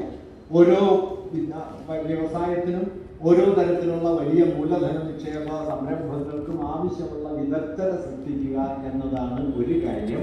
മറ്റൊന്ന് ഈ പറയുന്ന മാനേജീരിയൽ സ്കിൽ, മാനേജ്മെന്റിന്റെ നടത്തിപ്പിന്റെ വൈദഗ്ധ്യം ഉണ്ടാക്കുക. ഇത് രണ്ടിനെയും ഉന്നത വിദ്യാഭ്യാസത്തിന്റെ പ്രധാന കേന്ദ്രങ്ങളാക്കി ബാക്കി മിനിമം കാര്യങ്ങൾ നടത്തിയെടുക്കാൻ +2 പഠിപ്പിക്കാൻ കുറച്ച് അധ്യാപകർ വേണം, സ്കൂളിൽ പഠിപ്പിക്കാൻ കുറച്ച് അധ്യാപകർ വേണം, അങ്ങനെയുള്ള മിനിമം കാര്യങ്ങളിലേക്ക് വിദ്യാഭ്യാസത്തെ ചുരുക്കുക. അങ്ങനെ വിദ്യാഭ്യാസം എന്ന് പറയുന്നത് മൂലധന താല്പര്യങ്ങളുടെ നിർവഹണത്തിനായുള്ള ഒരു സബ് ഏജൻസിയുടെ പണിയാണ് വിദ്യാഭ്യാസത്തിനുള്ളത് എന്ന യുക്തി അന്ന് ആരംഭിച്ചതാണ്. ഏതാണ്ട് ആ യുക്തിയുടെ പൂർത്തീകരണ സന്ദർഭത്തിലാണ് നമ്മൾ ഇപ്പോൾ നോക്കുന്നത്. അതുകൊണ്ട് തന്നെ ഇന്ത്യയിലെ മറ്റെല്ലാ വിദ്യാഭ്യാസവും ഈ പറയുന്ന ഒറ്റ തൊഴുത്തിലേക്ക് ആട്ടിത്തെളിയിക്കപ്പെടുന്നു. അതിനുള്ളിൽ യാതൊരു തരത്തിലുള്ള സാമൂഹികമായ ഉള്ളടക്കവും ഇല്ല എന്നുറപ്പുവരുത്താൻ പറ്റുന്ന നിലയിൽ ഉന്നത വിദ്യാഭ്യാസം പുനഃക്രമീകരിക്കപ്പെടുന്നു. ആ പുനഃക്രമീകരണത്തിന്റെ ഭാഗമായിട്ടാണ് എല്ലാ പരീക്ഷയും നടത്താനുള്ള ഒരു ടെസ്റ്റിംഗ് ഏജൻസി എന്ന സംവിധാനം നിലവിൽ വന്നത്. ഞാൻ പറയുന്നത് NT എന്ന് പറയുന്ന സംവിധാനത്തിനുള്ളിൽ തന്നെ വാസ്തവത്തിൽ ഗൗരവമേറിയ ചില പ്രശ്നങ്ങളുണ്ട്. നിങ്ങൾ ഫിലോസഫിക്ക് JRF നൽകാൻ എടുക്കുന്ന പരീക്ഷയും MBBS ആളെ തിരഞ്ഞെടുക്കുന്ന പരീക്ഷയും നിങ്ങൾ ഏത് തരത്തിലുള്ള കോഴ്സിലേക്ക് ആളെ തിരഞ്ഞെടുക്കുന്ന പരീക്ഷയും ഒരേ മാർഗത്തിലൂടെ നടത്തുന്നു എന്ന് പറയുന്നതിൻ്റെ അർത്ഥം ഈ ഒരു കോഴ്സിനും അതിൻ്റേത് മാത്രമായ സവിശേഷ അടിസ്ഥാനമോ അതിൻ്റേത് മാത്രമായ വൈജ്ഞാനിക ഉള്ളടക്കമോ ഇല്ലാതാകുന്നു എന്നതാണ്. ഇങ്ങനെ ഉന്നത വിദ്യാഭ്യാസത്തെ തന്നെ ആന്തരികമായി കാമ്പില്ലാത്തതാക്കി തീർക്കുന്ന ഒരു വലിയ പ്രവൃത്തിയാണ് വാസ്തവത്തിൽ ഈ നാഷണൽ ടെസ്റ്റിംഗ് ഏജൻസി എന്ന് പറയുന്ന സംവിധാനം തന്നെ അതുവഴി തന്നെ നമ്മൾ വികസിച്ചു വരുന്നതായിട്ട് നമ്മൾ കാണുന്നത്. അതിൻ്റെ നിർവഹണമാകട്ടെ ആകാവുന്നത്ര തകർക്കപ്പെട്ട നിലയിലാണ്. ഞാൻ ഈ നേരത്തെ പറഞ്ഞതുപോലെ 22 ലക്ഷം കുട്ടികൾ പരീക്ഷ എഴുതുന്ന ഒരു സംവിധാനം കൃത്യമായി ആ സംവിധാനം നടക്കും എന്നുറപ്പുവരുത്താൻ യാതൊരു ഉത്തരവാദിത്വവും ഇല്ലാത്ത സ്വകാര്യ നടത്തിപ്പുകാരെ അത് ഏൽപ്പിക്കുകയും അവർ ലക്ഷക്കണക്കിനും കോടിക്കണക്കിന് രൂപയ്ക്ക് ചോദ്യപേപ്പർ ചോർത്തിയെടുക്കുകയും അത് മറ്റ് നിലയിൽ വിൽക്കുകയും ചെയ്തിട്ടാണ് ഈ ചോർച്ച നടക്കുന്നത്. ഈ ചോർച്ച എന്ന് പറയുന്നത് അറിയാതെ ചോർന്നു പോകുന്നതോ സാങ്കേതിക പിഴവുകൊണ്ട് സംഭവിക്കുന്നതായ കാര്യമൊന്നുമല്ല. ഈ ചോർച്ച എന്ന് പറയുന്നത് ഞാൻ ഈ നേരത്തെ പറഞ്ഞതുപോലെ ആസൂത്രിതമായ വിൽപ്പനയാണ്. ആ വിൽപ്പന നടത്തുന്ന പ്രൈവറ്റ് ഏജൻസികളെ, സ്വകാര്യ ഏജൻസികളെ ഉപ ഏജൻസികളായി നിർത്തിക്കൊണ്ടാണ്, അങ്ങനെ ആ ഉപ ഏജൻസികളുടെ പദവി നൽകിക്കൊണ്ടാണ് വാസ്തവത്തിൽ നമ്മുടെ NTAയുടെ പരിശോധനകൾ നടക്കുന്നത്. ഈ സംവിധാനം തിരുത്താതെ വാസ്തവത്തിൽ ഇതിൽ അടങ്ങിയിട്ടുള്ള ലാർജർ ഇഷ്യൂ നമുക്ക് അഡ്രസ് ചെയ്യാൻ പറ്റില്ല. അതുകൊണ്ടാണ് ഇന്ന് പല സംസ്ഥാനങ്ങളും പല രാഷ്ട്രീയ പ്രസ്ഥാനങ്ങളും നീറ്റ് അവസാനിപ്പിക്കണം എന്ന നിലയിലേക്കുള്ള ഒരു കാഴ്ചപ്പാട് എത്തിയിട്ടുള്ളത്. തമിഴ്നാട് വളരെ മുമ്പേ ആ ആവശ്യം ഉന്നയിച്ചു തുടങ്ങിയിരുന്നു. ഇന്ത്യയിലെ പല രാഷ്ട്രീയ പ്രസ്ഥാനങ്ങളും ഈ ആവശ്യം ഉന്നയിച്ചു തുടങ്ങിയിരുന്നു. കാരണം വിജ്ഞാനത്തിൻ്റെ അടിസ്ഥാനപരമായ സവിശേഷതകളെ മാനിക്കാത്ത, വിജ്ഞാനത്തെ ഏത് തരം അറിവിനെയും ഓർമ്മ പരിശോധന മാത്രമാക്കുന്ന, വിശകലന ശേഷിയോ വിമർശനബോധമോ ഇല്ല എന്ന് ഉറപ്പുവരുത്തുന്ന മട്ടിലുള്ള ഒരു ഉന്നത വിദ്യാഭ്യാസ ആസൂത്രണമാണ് ഇതിൻ്റെ പിന്നിലെ ഒരു വലിയ രാഷ്ട്രീയ അജണ്ട. അതാകട്ടെ ഫാഷിസ്റ്റുകൾ ആവശ്യപ്പെടുന്ന പണിക്കാരെ ഉണ്ടാക്കുന്ന ഒന്നാണ്. ഫാഷിസ്റ്റുകളെ സംബന്ധിച്ച് അറിവെന്ന് പറയുന്നത് നമുക്കറിയാം പണിയാണ്.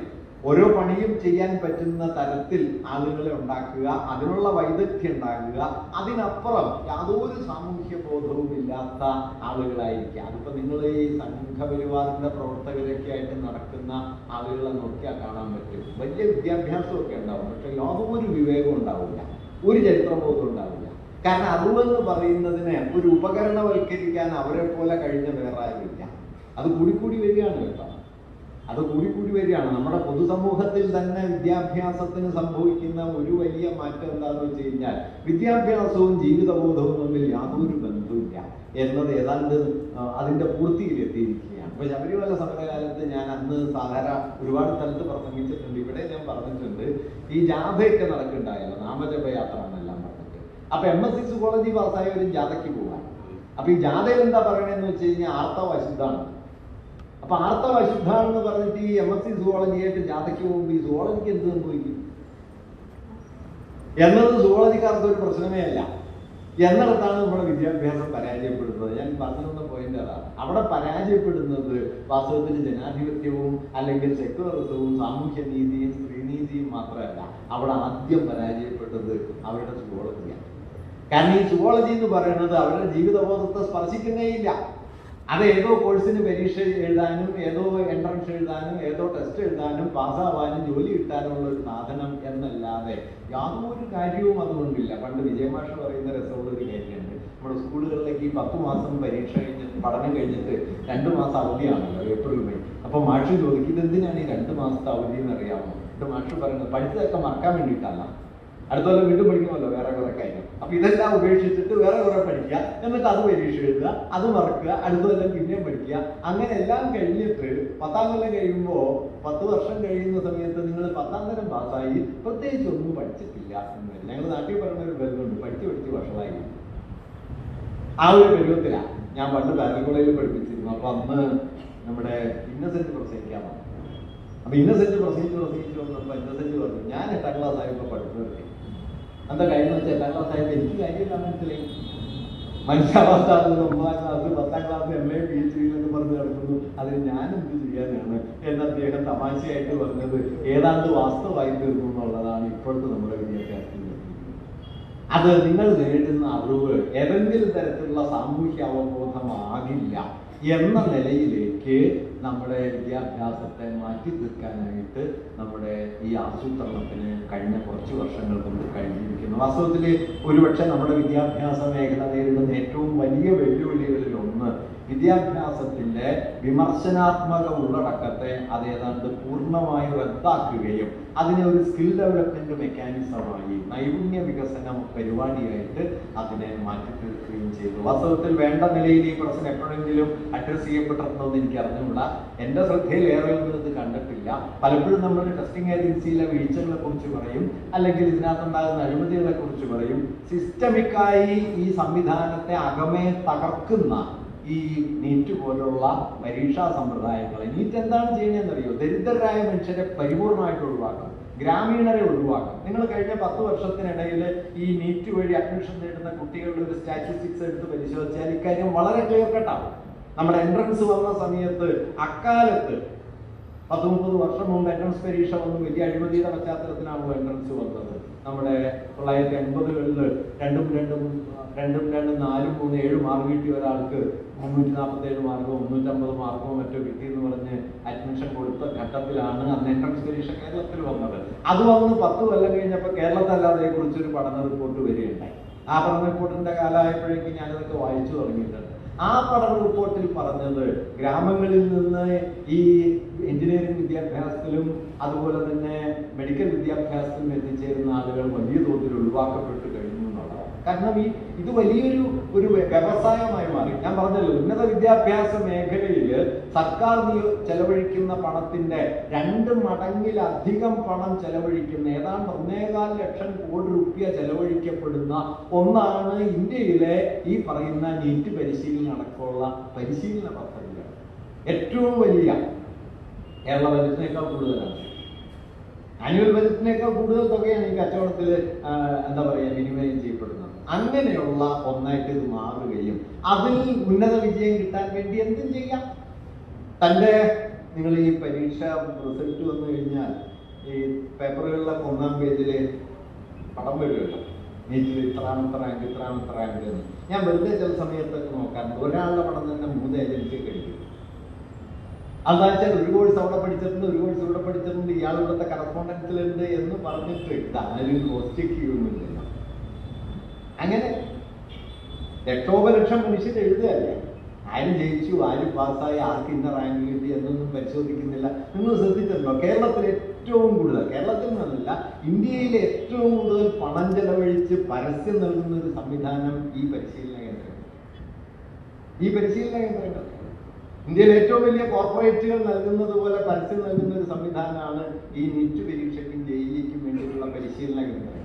ഇത്രയും നഗ്നമായി നമ്മുടെ ഉന്നത വിദ്യാഭ്യാസം കച്ചവടവൽക്കരിക്കപ്പെട്ട, വാണിജ്യവൽക്കരിക്കപ്പെട്ട ഒരു സന്ദർഭം വാസ്തവത്തിൽ വേറെയില്ല.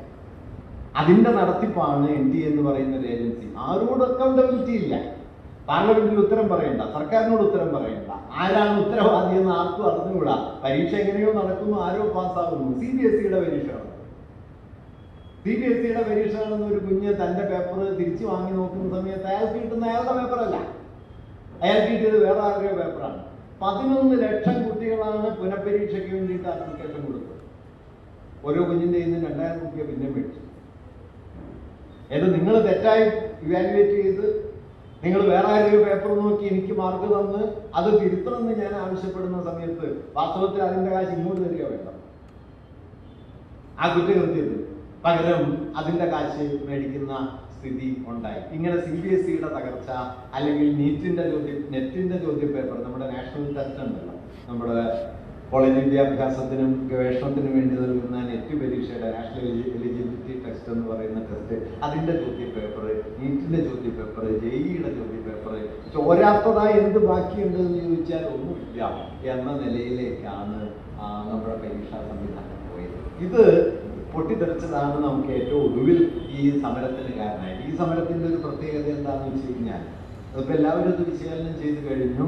ഇക്കാര്യങ്ങളിലൊന്നും പൊതുവിൽ ഇതുവരെ വലിയ താല്പര്യം വച്ച് പുലർത്തിയിട്ടില്ലാത്ത, രാഷ്ട്രീയത്തിൽ വലിയ താല്പര്യമൊന്നുമില്ലാത്ത, തൻ്റെയും തൻ്റെ കുഞ്ഞുങ്ങളുടെയും വിദ്യാഭ്യാസം, വളർച്ച എന്നതൊക്കെ പൊതുവിൽ ലക്ഷ്യമാക്കി ജീവിച്ചു പോന്നിരുന്ന ഇന്ത്യയിലെ ഉപരിവർഗത്തിൻ്റെയും മധ്യവർഗത്തിൻ്റെയും ജീവിത പരിസരത്തിലേക്കാണ് ഈ പരീക്ഷാ പേപ്പർ ചോർച്ച കടന്നു വരുന്നത്. കാരണം അവരേറ്റവും കൂടുതൽ ആശ്രയിച്ചിരുന്നത് ഇതുപോലുള്ള പരീക്ഷകൾ, അതിലൂടെ തങ്ങളുടെ മക്കൾക്ക് കിട്ടുന്ന റാങ്ക്, അതുവഴി അവർക്ക് കിട്ടുന്ന സാമൂഹ്യ പദവി, സോഷ്യൽ മൊബിലിറ്റി, ഇതൊക്കെയായിരുന്നു അവരുടെ ലക്ഷ്യം. അതിനെ മുഴുവൻ തകിടം മറിക്കുന്ന ഒന്നായിട്ട് ഇത് മാറി എന്നത് വന്നതോടെയാണ് വാസ്തവത്തിൽ ഇത് ഇക്കാലം വരെ നടന്ന സമരങ്ങളിൽ നിന്ന് വ്യത്യസ്തമായ ഒന്നായി തീർന്നത്. വളരെ ലളിതമായിട്ട് പറഞ്ഞാൽ, ഹിന്ദുത്വ രാഷ്ട്രീയത്തിന്റെ മാസ് ബേസ് ആയി ഉത്തരേന്ത്യയിൽ വികസിച്ചു വന്ന ഒരു സാമൂഹ്യ വിഭാഗത്തിനുള്ളിൽ നിന്ന് തന്നെയാണ് ഈ സമരത്തിന് ആധാരമായ വൈകാരിക പ്രക്ഷോഭങ്ങൾ വികസിച്ചത്. ഈ കഴിഞ്ഞ ദിവസം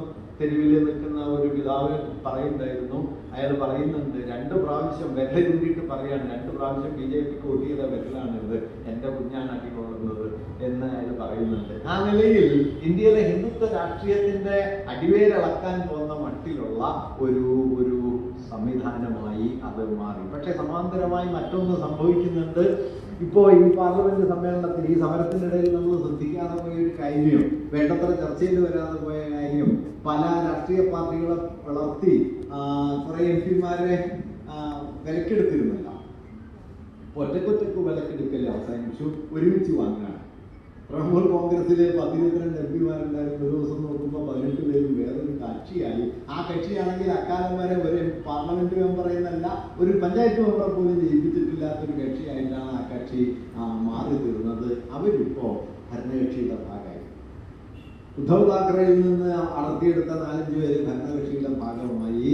അതുപോലെ തന്നെ ആം ആദ്മിയിൽ നിന്ന് അടർത്തിയെടുത്ത കുറച്ച് പേര് ഭരണകക്ഷിയുടെ ഭാഗമായി.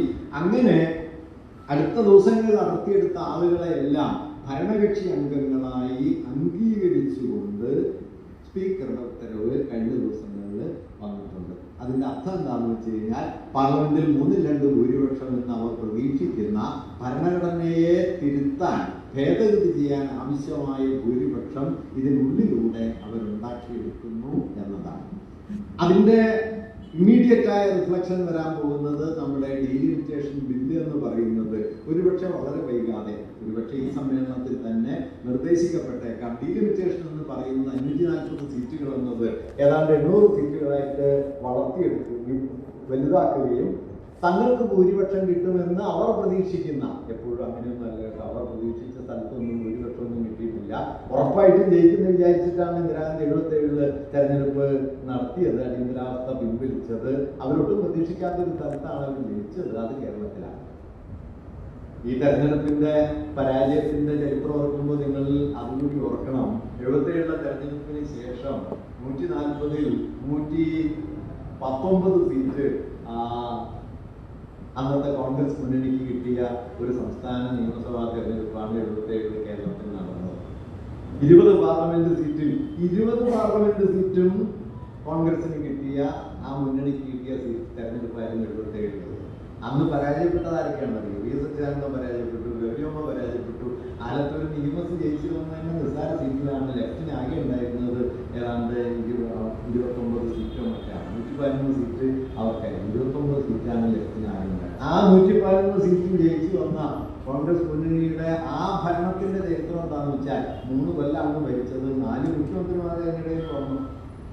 ആദ്യം കരുണാകരൻ വന്നു, പിന്നെ രാജകേസ് വന്ന് അദ്ദേഹം രാജിവെച്ചു, വെക്കാൻഡി വന്നു അദ്ദേഹം രാജിവെച്ചു, PK വന്നു, CH മുഹമ്മദ് വരെ വന്നു. ഇവരെല്ലാം വരികയും പോവുകയൊക്കെ ചെയ്തു. 4 മുഖ്യമന്ത്രിമാർ വന്ന് അത് മാറിയ ഒരു ചരിത്രമുണ്ട്. അന്ന് അവിടെ ഭൂരിപക്ഷം കിട്ടുന്നത് കേരളത്തിലാണ്. പക്ഷേ ഭൂരിപക്ഷം ഉറപ്പ് എന്ന് ഇന്ദിരാഗാന്ധി പ്രതീക്ഷിച്ച ബീഹാറിൽ, ഉത്തർപ്രദേശിൽ, മധ്യപ്രദേശിൽ ഒക്കെ കോൺഗ്രസ് പരാജയപ്പെട്ടു. പ്രതിപക്ഷ കക്ഷികൾ വലിയ വിജയം നേടുകയുണ്ടായി. അങ്ങനെ ജനാധിപത്യത്തെ പുനഃസംഘടിപ്പിക്കാൻ, അതിനെ ജീവിപ്പിച്ചു നിർത്താനായിട്ട് അന്ന് അപ്രതീക്ഷിതമായി ഉയർന്നു വന്നത് ഇന്ത്യയിലെ പിന്നോക്ക ഗ്രാമങ്ങളിലെ നിരക്ഷരർ എന്ന് കണക്കാക്കപ്പെട്ട മനുഷ്യരാണ് അന്ന് അതിനെ രക്ഷിച്ചത്. അതുപോലെ ഈ CJP ഉണ്ടായ സമയത്ത് മിക്കവാറും ഇന്ത്യയിലെ രാഷ്ട്രീയ നിരീക്ഷകരൊക്കെ ഒരു കേവല കൗതുകം, ഒരു ഫേസ്ബുക്ക് തമാശ എന്നതിനപ്പുറം അതിനെന്തെങ്കിലും ഒരു പ്രാധാന്യം 2 മാസം മുൻപ് കൽപ്പിച്ചിരുന്നില്ല. പക്ഷെ വളരെ പെട്ടെന്ന് അത് ഇന്ത്യൻ ജനാധിപത്യത്തിന്റെ വീണ്ടെടുപ്പിന്റെ ഒരു സന്ദർഭമായി മാറിയിരുന്നു. അതുകൊണ്ട് ആ കുട്ടികളോടെല്ലാം വാസ്തവത്തിൽ നമ്മൾ കടപ്പെട്ടിരിക്കുന്നു എന്നും കൂടി പറയാൻ ഞാൻ ആഗ്രഹിക്കുന്നു. കാരണം നിരാശാഭരിതമായി തീർന്ന ഒരു ചരിത്ര സന്ദർഭത്തിൽ അതിനു മുകളിൽ പ്രത്യാശയുടെ ഒരു കൊടി ഉയർത്തിക്കെട്ടി എന്നത് ചെറിയ കാര്യമല്ല, അത് ആ കുഞ്ഞുങ്ങൾ ചെയ്തൊരു കാര്യമാണ്.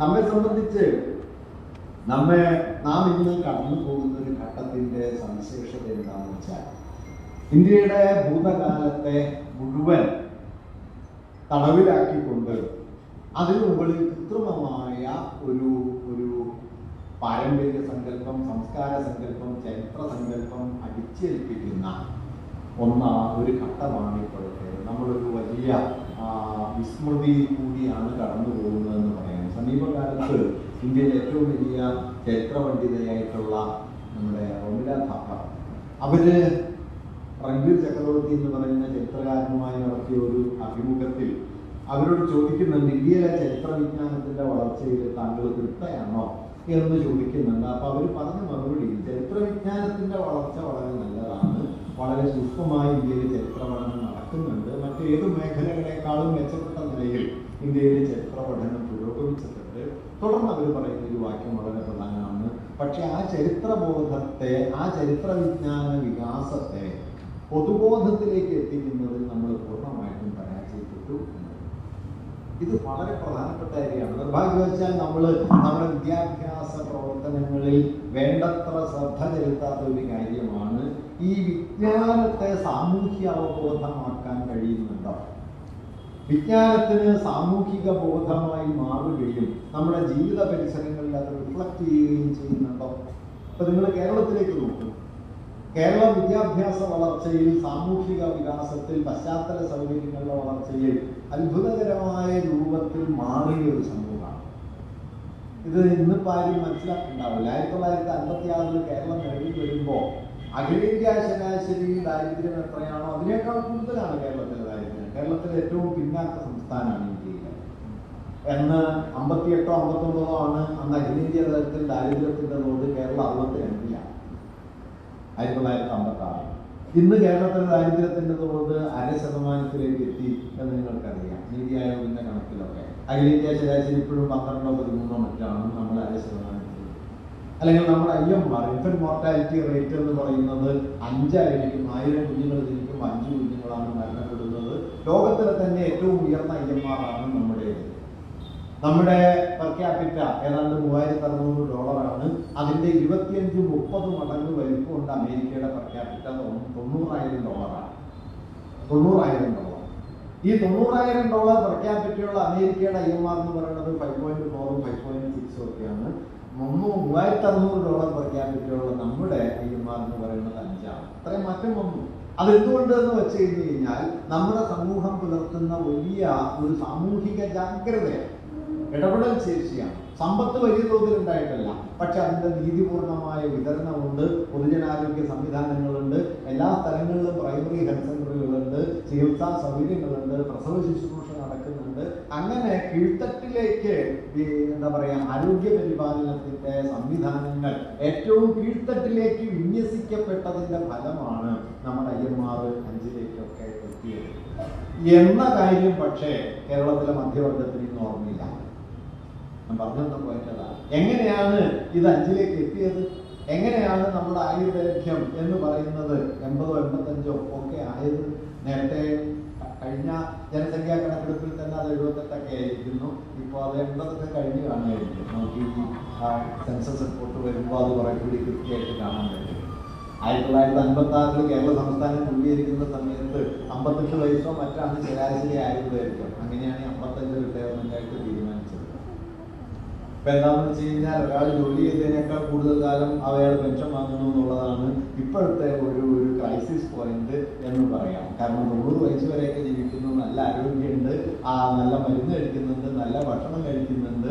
അങ്ങനെ 90-95 വയസ്സ് വരെ ജീവിക്കുന്നു, 25 കൊല്ലം പണിയെടുക്കുന്നു, 40 കൊല്ലം പെൻഷൻ വാങ്ങുന്നു എന്ന നിലയിലേക്ക് പെൻഷൻ സിസ്റ്റം മാറി വന്നത് നമ്മുടെ പുതിയൊരു അന്തരീക്ഷമാണ്. കേരളം നേരിടാനിരിക്കുന്ന വലിയ അടുത്ത ഒരു സോഷ്യൽ ചലഞ്ച് എന്ന് പറയുന്നത് കേരളത്തിലെ വൃദ്ധജനങ്ങളുടെ എണ്ണം കൂടുകയും കേരളത്തിലെ യുവാക്കളുടെ എണ്ണം കുറയുകയും ചെയ്തു എന്നുള്ളതാണ്. ഇപ്പൊ ഈ വർഷം ഒരു പ്രത്യേക കണക്ക് വരികയുണ്ടായി. 1ാം ക്ലാസ്സിൽ പ്രവേശിച്ച കുട്ടികളുടെ എണ്ണം ഏതാണ്ട് 4 ലക്ഷത്തിന് മുകളിലാണ്. 4-4.5 ലക്ഷം. 6 ലക്ഷം കുട്ടികൾ പ്രവേശിച്ചിരുന്നു 10 കൊല്ലം മുമ്പ്. ഇപ്പൊ 4 ലക്ഷം കുട്ടികളായി. ആ കണക്ക് പറയുന്നത് 2030 ആകുമ്പോഴേക്കും ഇത് 3 ലക്ഷത്തിനടുത്തേക്ക് എത്തുന്നതാണ്. അതിന്റെ അർത്ഥം എന്താണെന്ന് അറിയാം? 2030 ആകുമ്പോൾ കേരളത്തിലെ ജനസംഖ്യയുടെ ഏതാണ്ട് ഒരു 25-30% 60 വയസ്സ് പിന്നിട്ടവരാണ്. കേരളത്തിലെ യുവജന സമൂഹം എന്ന് പറയുന്നത് കുറഞ്ഞു വരും. ഇപ്പൊ തന്നെ കേരളത്തിൽ നിങ്ങൾ നോക്കിയാൽ കാണാൻ പറ്റും, കേരളത്തിലെ മിക്കവാറും വീടുകളിൽ വയസ്സായ ഒരാളും വയസ്സായ അയാളുടെ ഭാര്യയും മാത്രമാണ് ഉള്ളത്. പിന്നെ ആ വീടാണുള്ളത്. കേരളത്തിലാണെങ്കിൽ ഈ വീട് പണിയാന്നുള്ളത് ഒരു വലിയ ആക്രാന്താണ്. വീട് നമുക്ക് പാർക്കാനുള്ള ഒരു ഇടമാണ് എന്നതിനേക്കാൾ നാട്ടുകാരെ വെല്ലുവിളിക്കാനുള്ള ഒരു സംവിധാനമാണ് എന്നാണ് നമ്മൾ പൊതുവെ കരുതുന്നത്. അതുകൊണ്ട് 2 ആൾക്ക് താമസിക്കാനായിട്ട് 5000 സ്ക്വയർ ഫീറ്റ് വീട് പണിയുക, അതിന്റെ ലോൺ അടച്ച് തീർക്കുക, മരിക്കുക എന്നുള്ളതാണ് പലരുടെയും ഒരു ജീവിത ദൗത്യം തന്നെ. ഞാൻ എപ്പോഴും പറയാറില്ല, ഞാൻ തമാശയായിട്ട് പറയും. അതുകൊണ്ട് ഈ വീടൊക്കെ പണിത് ഹിന്ദി വരെ പുഷ്പാഞ്ജലി ഹർഷവാർഷം എന്നൊക്കെ പേരിടുന്നതിന് പകരം കണ്ടോടാ എന്ന് പേരിട്ടാൽ മതി. കാരണം എന്തായാലും നാട്ടുകാരെ വെല്ലുവിളിക്കാമോ, പിന്നെ പേര് അങ്ങനെ തന്നെ ഇടാം എന്ന്. പണ്ട് നമ്മുടെ ബാബറി പള്ളി പൊളിച്ച സമയത്ത് അഴീക്കോട് മാഷ് പറഞ്ഞൊരു പരിധിയുണ്ട്. സന്യാസിമാരൊക്കെ ചേർന്നിട്ടാണല്ലോ പള്ളി പൊളിച്ചത്. അപ്പൊ മാഷ് പറഞ്ഞു, എല്ലാ കുളമില്ലാത്തവന്മാരും സന്യാസിമാരുടെ വേഷം കെട്ടി എന്തെങ്കിലും ഒരു ആനന്ദം എന്ന് പേരുമായിട്ട് വരും. അതുകൊണ്ട് എല്ലാവർക്കും കൂടി ഒരു പേര് മതി, കൊള്ളരുതാനന്ദം എന്ന് പറഞ്ഞതുപോലെ നമ്മുടെ മിക്കവാറും വീടുകളിൽ ഒരു പൊതുപേരായിട്ട് ഇത് മാറിയിട്ടുണ്ട്. ഞാൻ പറയുന്നത് ഇങ്ങനെ മധ്യവർഗപരമായ ഉപഭോഗാസക്തിയുടെ ആർത്തിയുടെ ഒരു വലിയ അന്തരീക്ഷം വരുന്നു. എന്തുകൊണ്ട് വരുന്നു? അവിടെയാണ് ഞാൻ നേരത്തെ പറഞ്ഞ പ്രശ്നം വരുന്നത്. വിദ്യാഭ്യാസം എന്നതൊരു സാമൂഹിക ബോധമായിട്ട് മാറില്ല എന്ന് ഉറപ്പുവരുത്തുന്ന മട്ടിൽ നമ്മുടെ വിദ്യാഭ്യാസത്തിന്റെ ഘടനയെ മാറ്റിക്കൊണ്ടിരിക്കുക. വിദ്യാഭ്യാസം ഓർമ്മ പരിശോധനയായിട്ടും വിദ്യാഭ്യാസം നൈപുണ്യ നിർമ്മാണമായിട്ടും മാറുന്നു.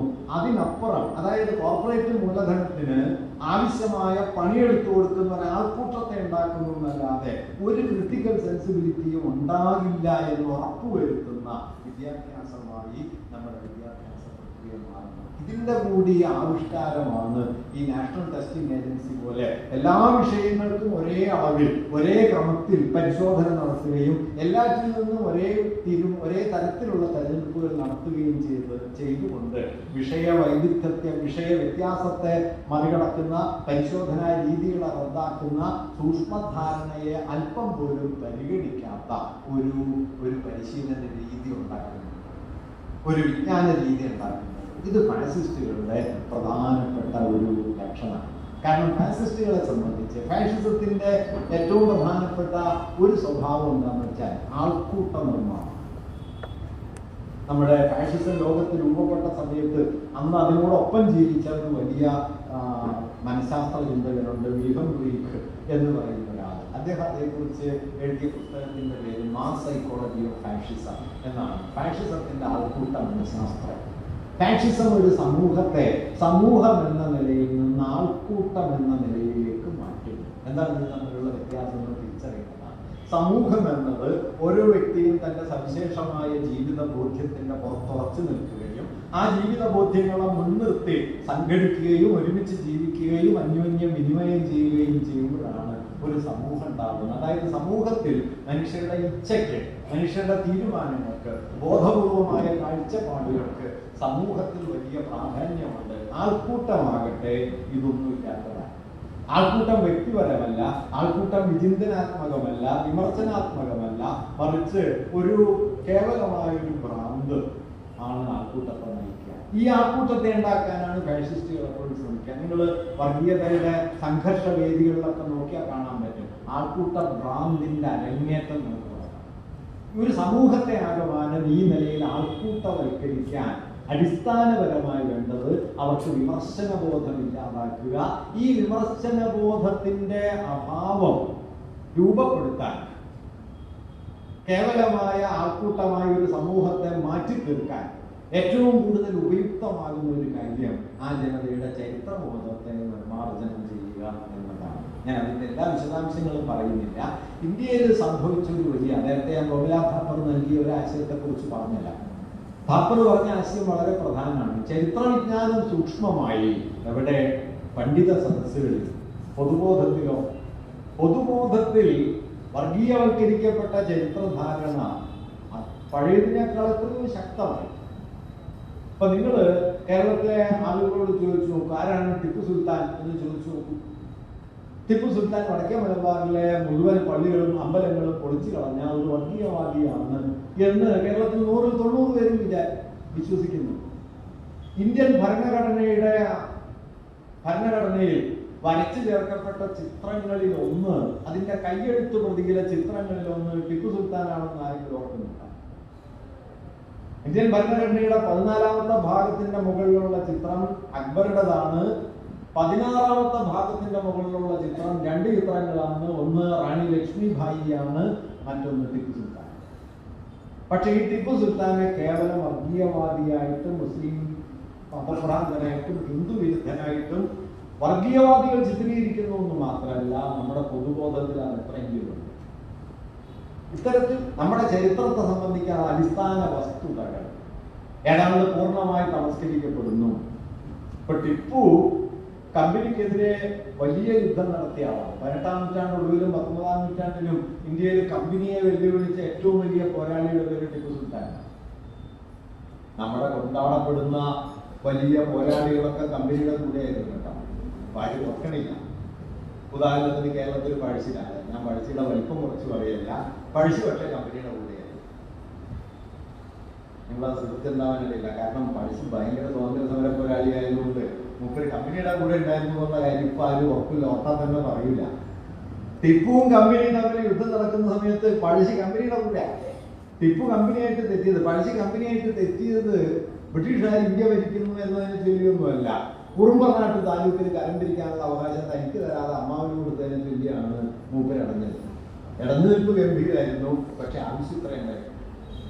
ടിപ്പു പക്ഷേ ബ്രിട്ടീഷ് സാമ്രാജ്യാധികാരവുമായിട്ട് കമ്പനിയുമായിട്ട് ഒരു തരത്തിലുള്ള ഒത്തുതീർപ്പിനും ശ്രമിക്കാതിരിക്കുകയും അടിമുടി എതിർക്കുകയും കമ്പനിയെ എതിർക്കാൻ വേണ്ടി ബ്രിട്ടീഷ് സാമ്രാജ്യത്തെ എതിർക്കാൻ വേണ്ടിയിട്ട് ഫ്രഞ്ചുകാരുമായി നെപ്പോളിയനുമായിട്ട് ബന്ധം സ്ഥാപിക്കാൻ ശ്രമിക്കുകയും ചെയ്ത ഒരാളായിരുന്നു ടിപ്പു സുൽത്താൻ.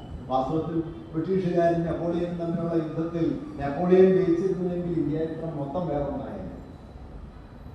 നിർഭാഗ്യവശാൽ വാട്ടർലൂവിൽ അതല്ല സംഭവിച്ചത്. ഞാൻ പറഞ്ഞു വരുന്നത് ഇത് ശരിയോ തെറ്റോ എന്നല്ല, പക്ഷെ ഇത് നമ്മുടെ ഓർമ്മയിലില്ല.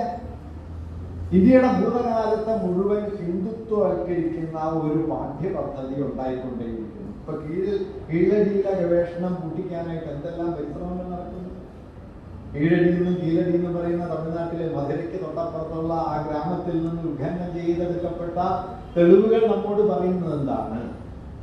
ഇന്ത്യയിലെ ഇരുമ്പ് യുഗം ആരംഭിക്കുന്നത്, ഒരുപക്ഷെ ലോകത്ത് തന്നെ ഇരുമ്പ് യുഗം ഏറ്റവും പ്രാചീന ദശയിൽ ആരംഭിച്ചത് തമിഴകത്താണ്. ഉത്തരേന്ത്യയിൽ, ഉത്തര ഭാരതത്തില് ആര്യന്മാരെന്ന് പറയുന്ന നൊമാഡുകള്, പശുപാലകര് അലഞ്ഞു തിരിയുന്ന കാലത്ത്, സ്ഥിരതാമസം ആരംഭിച്ചിട്ടില്ലാത്ത കാലത്ത്, കൃഷിയിലേക്ക് കാര്യമായി പ്രവേശിച്ചിട്ടില്ലാത്ത കാലത്ത്, വളരെ സെറ്റിൽഡായ ലൈഫ് നയിച്ച, ഇരുമ്പുണ്ടാക്കാൻ അറിയുമായിരുന്ന, നാഗരികത വികസിപ്പിച്ചെടുത്ത ഒരു സംസ്കാരം തമിഴ്നാട്ടിലുണ്ടായിരുന്നു, തമിഴകത്തുണ്ടായിരുന്നു എന്നാണ് കീഴടി ഉദ്ഘനനം നൽകുന്ന റിപ്പോർട്ട് ഇങ്ങനെ തെളിഞ്ഞു വന്നു കഴിഞ്ഞപ്പോൾ ഗവൺമെന്റ് എന്ത് ചെയ്യുന്നു വെച്ചാൽ ആർക്കിയോളജിക്കൽ സർവേയുടെ അവിടുത്തെ ഡയറക്ടറെ വിളിച്ചിട്ട് മൂപ്പരെ ആസാമിലേക്ക് വിട്ടു. എന്നിട്ട് മൂപ്പരോട് റിപ്പോർട്ട് തിരുത്താൻ ആവശ്യപ്പെട്ടു.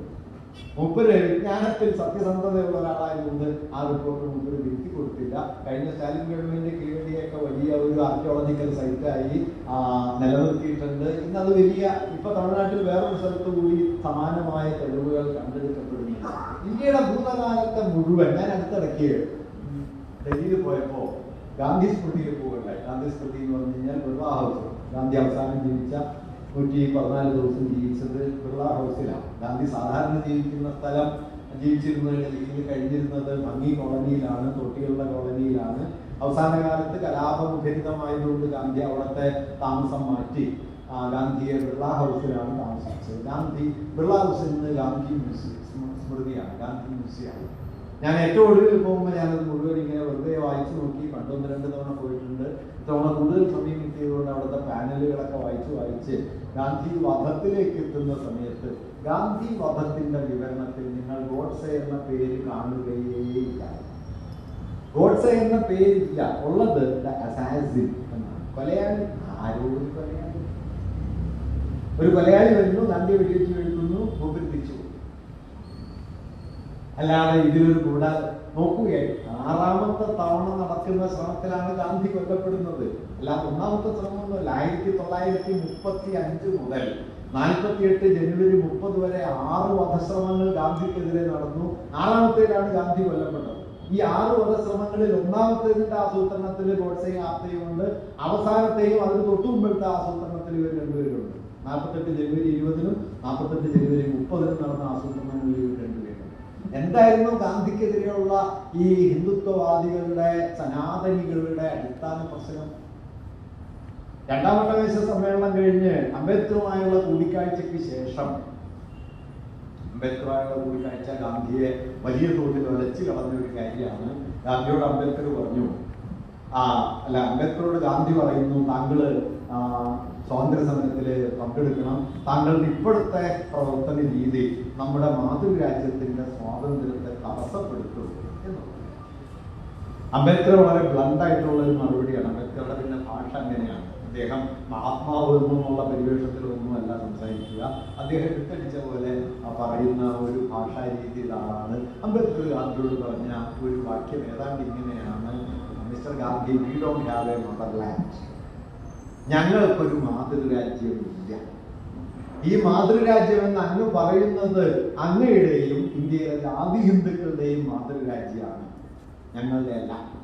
വഴി നടക്കാൻ അവകാശമില്ലാത്തവർക്ക്, പൊതുക്കെട്ടിൽ നിന്ന് വെള്ളം എടുക്കാൻ അവകാശമില്ലാത്തവർക്ക്, കുഞ്ഞുങ്ങളെ സ്കൂളിൽ പഠിപ്പിക്കാൻ അവകാശമില്ലാത്തവർക്ക്, പകൽ വെളിച്ചത്തിൽ ഇറങ്ങി നടക്കാൻ പോലും പറ്റാത്തവർക്ക് ഏതാണ് മാതൃരാജ്യം? ഈ ചോദ്യം ഗാന്ധിയോട് അംബേദ്കർ ചോദിക്കുന്നുണ്ട്. അത് ഗാന്ധിയെ വലിയ തോതിൽ കൊലച്ച ഒരു ചോദ്യമായിരുന്നു. തിരിച്ചു വന്നതിന് ശേഷം ഗാന്ധി മറ്റൊരു പുതിയ പദ്ധതി ഏറ്റെടുത്തു. അതാണ് അയിത്തോച്ചാടനം.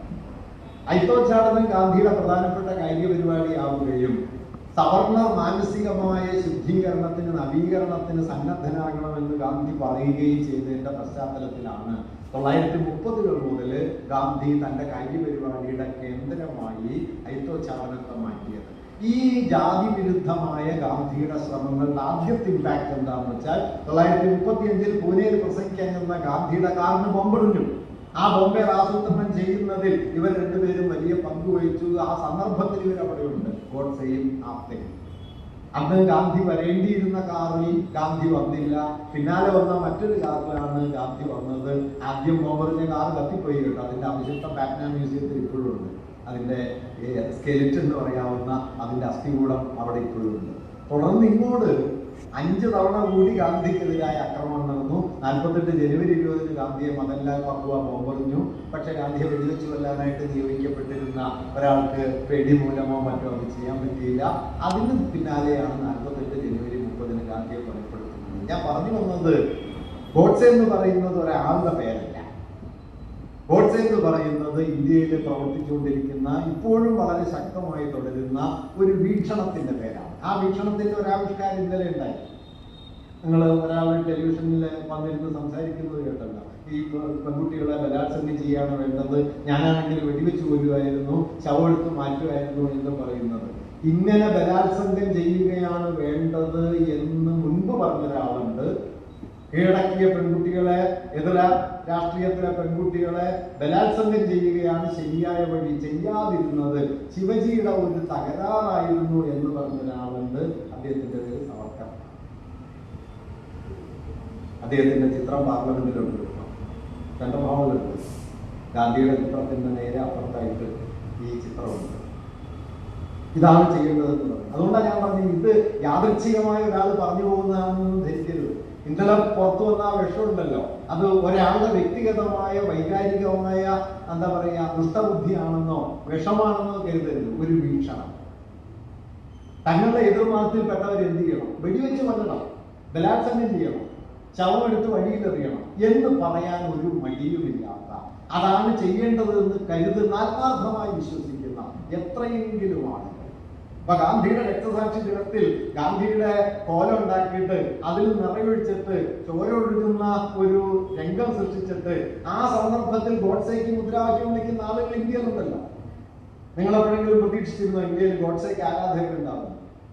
ഇന്ന് ലക്ഷോപലക്ഷം മനുഷ്യർ, കോടിക്കണക്കിന് ആളുകൾ ഇന്ത്യയിൽ ഗോഡ്സേക്ക് ആരാധകരുണ്ട്. ഗോഡ്സെ ഇന്ത്യയെ രക്ഷിച്ചതാണെന്ന് വിശ്വസിക്കുന്ന ആളുകൾ ഉണ്ട്. ഇതിന് കാരണം എന്താണെന്ന് വെച്ചാൽ, ഇതിന് അടിസ്ഥാന കാരണം നമ്മുടെ സമൂഹത്തിന്റെ സംസ്കാരത്തിന്റെ സുദീർഘ ചരിത്രത്തിലെ പങ്കുവയ്പ്പുകളെ, നമ്മുടെ ചരിത്രത്തിന്റെ അടിസ്ഥാനത്തെ നാം ഏതാണ്ട് വിസ്മരിച്ചിരിക്കുന്നു എന്നതാണ്. ഞാൻ ആ ഒരു പോയിന്റ് കൂടി പറഞ്ഞത് അവസാനിപ്പിക്കാം. നിങ്ങൾ പോകാൻ തിരക്കിലിരിക്കുകയാണ്, ഇന്ത്യ ചരിത്രം കേൾക്കാനല്ലാന്ന് എനിക്കറിയാം. ഞങ്ങളുടെ നാട്ടിലൊരു ചൊല്ലുള്ളത് മരിച്ചാലും മരിച്ചില്ലെങ്കിലും 5 മണിക്ക് ശവം എടുക്കുന്നു. അതുകൊണ്ട് ഇന്ത്യ ചരിത്രത്തിന് എന്ത് സംഭവിച്ചാലും നമ്മൾ പോകും. നിങ്ങളെല്ലാവരും പോയിട്ട് നിൽക്കുമ്പോൾ ഇത് പറഞ്ഞു നിർത്താൻ പറ്റുന്നതാണ് എൻ്റെ ഒരു പ്രതീക്ഷ.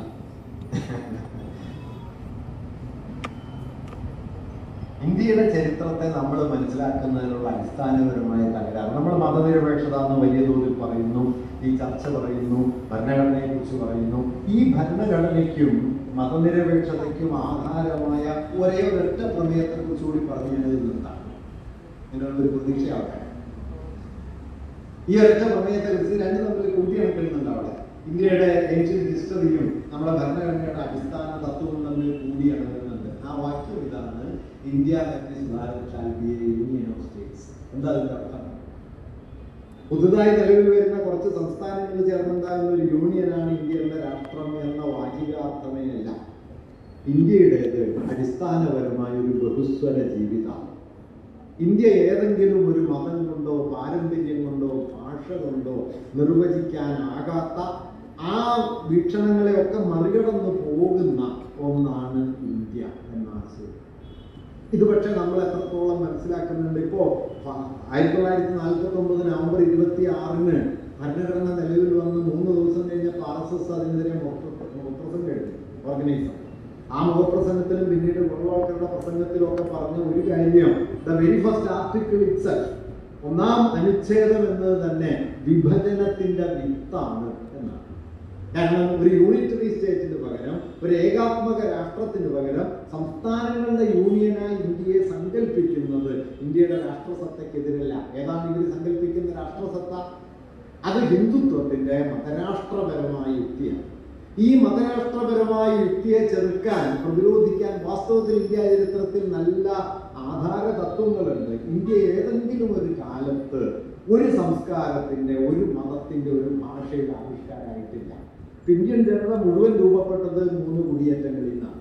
ഒന്ന് 60,000 കൊല്ലം മുമ്പ് ഔട്ട് ഓഫ് ആഫ്രിക്ക എന്ന പേരിൽ ആഫ്രിക്കയുടെ വടക്കൻ ഭാഗത്തു നിന്ന് പടിഞ്ഞാറൻ ഭാഗത്തു നിന്ന് ഏഷ്യയിലേക്കും ഇന്ത്യയിലേക്കും ഉണ്ടായ കുടിയേറ്റം 60,000 കൊല്ലം മുമ്പ്. പിന്നീട് ഒരു 14,000-15,000 കൊല്ലങ്ങൾക്ക് മുമ്പ് ദക്ഷിണേഷ്യയിൽ നിന്നും ഉത്തരേഷ്യയിൽ നിന്നും വടക്കൻ ഏഷ്യയിൽ നിന്നും തെക്കൻ ഏഷ്യയിൽ നിന്നും ഇന്ത്യയുടെ 2 ഭാഗങ്ങളിലേക്കുണ്ടായ കുടിയേറ്റങ്ങൾ. അതിൽ ആദ്യത്തേതാണ് ഇൻഡസ് വാലി അടക്കമുള്ള കാർഷിക സംസ്കാരങ്ങൾക്ക് ആധാരമായത്. രണ്ടാമത്തേതാണ് നമ്മുടെ ബംഗാൾ പ്രവിശ്യയിലും അതുപോലെ ഒറീസ, മധ്യപ്രദേശ് തുടങ്ങിയ പ്രദേശങ്ങളിൽ വളരെ പ്രബലമായ ആദിവാസി സംസ്കാരങ്ങൾക്ക് ആധാരമായത്. ഗോണ്ടുക്കൾ എന്നൊക്കെ വിളിക്കുന്ന ജനവിഭാഗങ്ങൾ രൂപപ്പെട്ടത്. ഈ 2 കുടിയേറ്റങ്ങൾ ഏതാണ്ട് 12,000 വർഷത്തിനും 15,000 വർഷത്തിനിടയിൽ നടക്കുന്നു.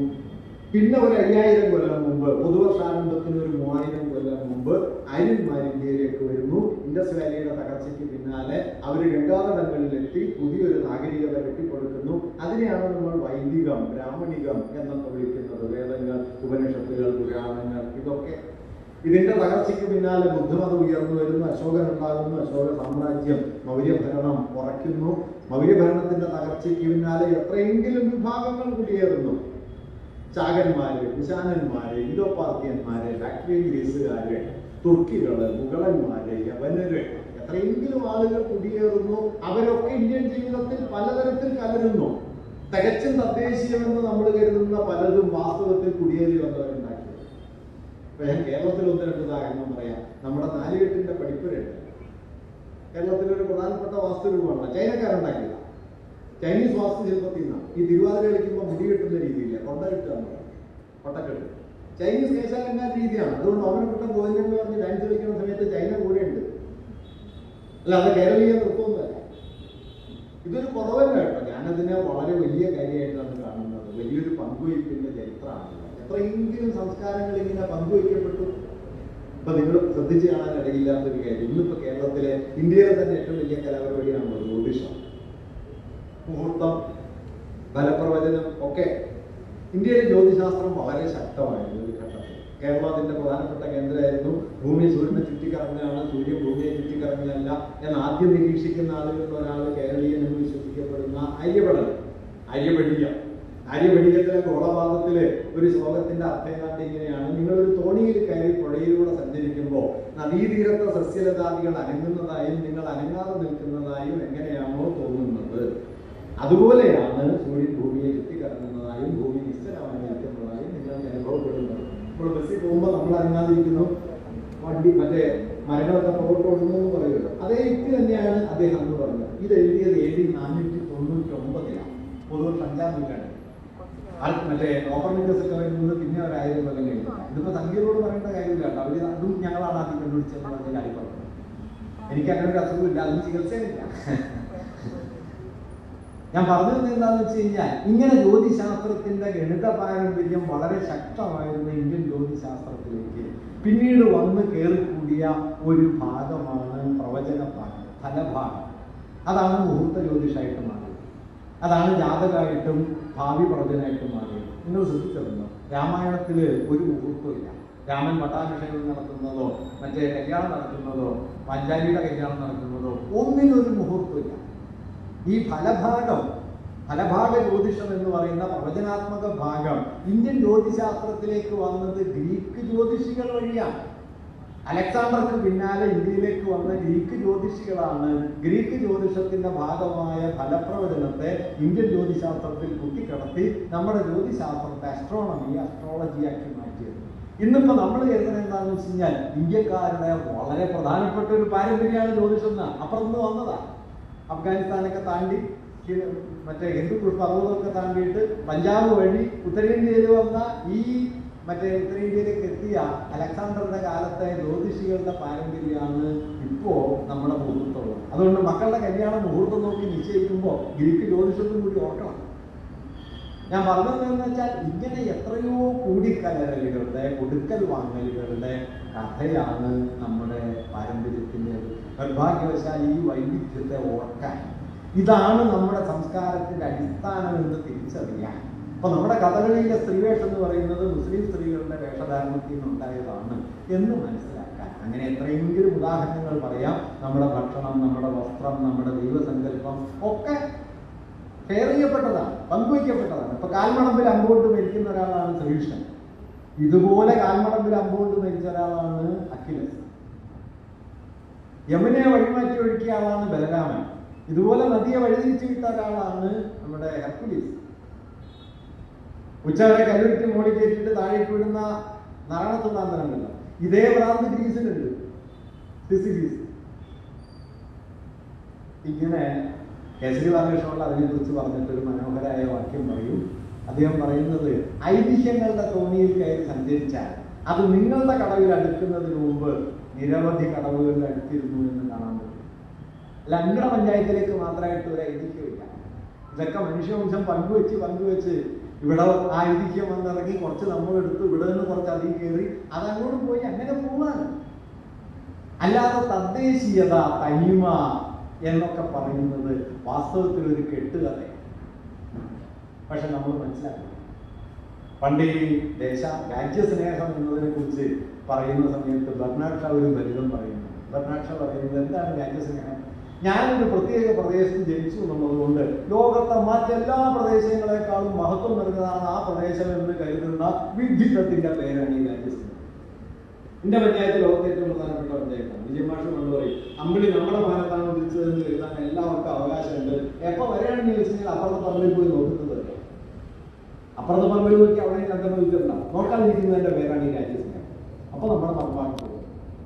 ഞാൻ പറഞ്ഞു വന്ന പോയിന്റ് എന്താണെന്ന് വെച്ച് കഴിഞ്ഞാൽ, ഇങ്ങനെ നമ്മുടെ സംസ്കാരത്തിന്റെ പിന്നിലുള്ള ഈ അതിദീർഘമായ കൊടുക്കൽ വാങ്ങലിന്റെ, നമ്മുടെ ചരിത്രം എന്ന് പറയുന്ന വമ്പിച്ച ഒരു പങ്കുവയ്പ്പിന്റെ ഓർമ്മ നമ്മിൽ നിന്ന് എടുത്തു മാറ്റും നമുക്കില്ല.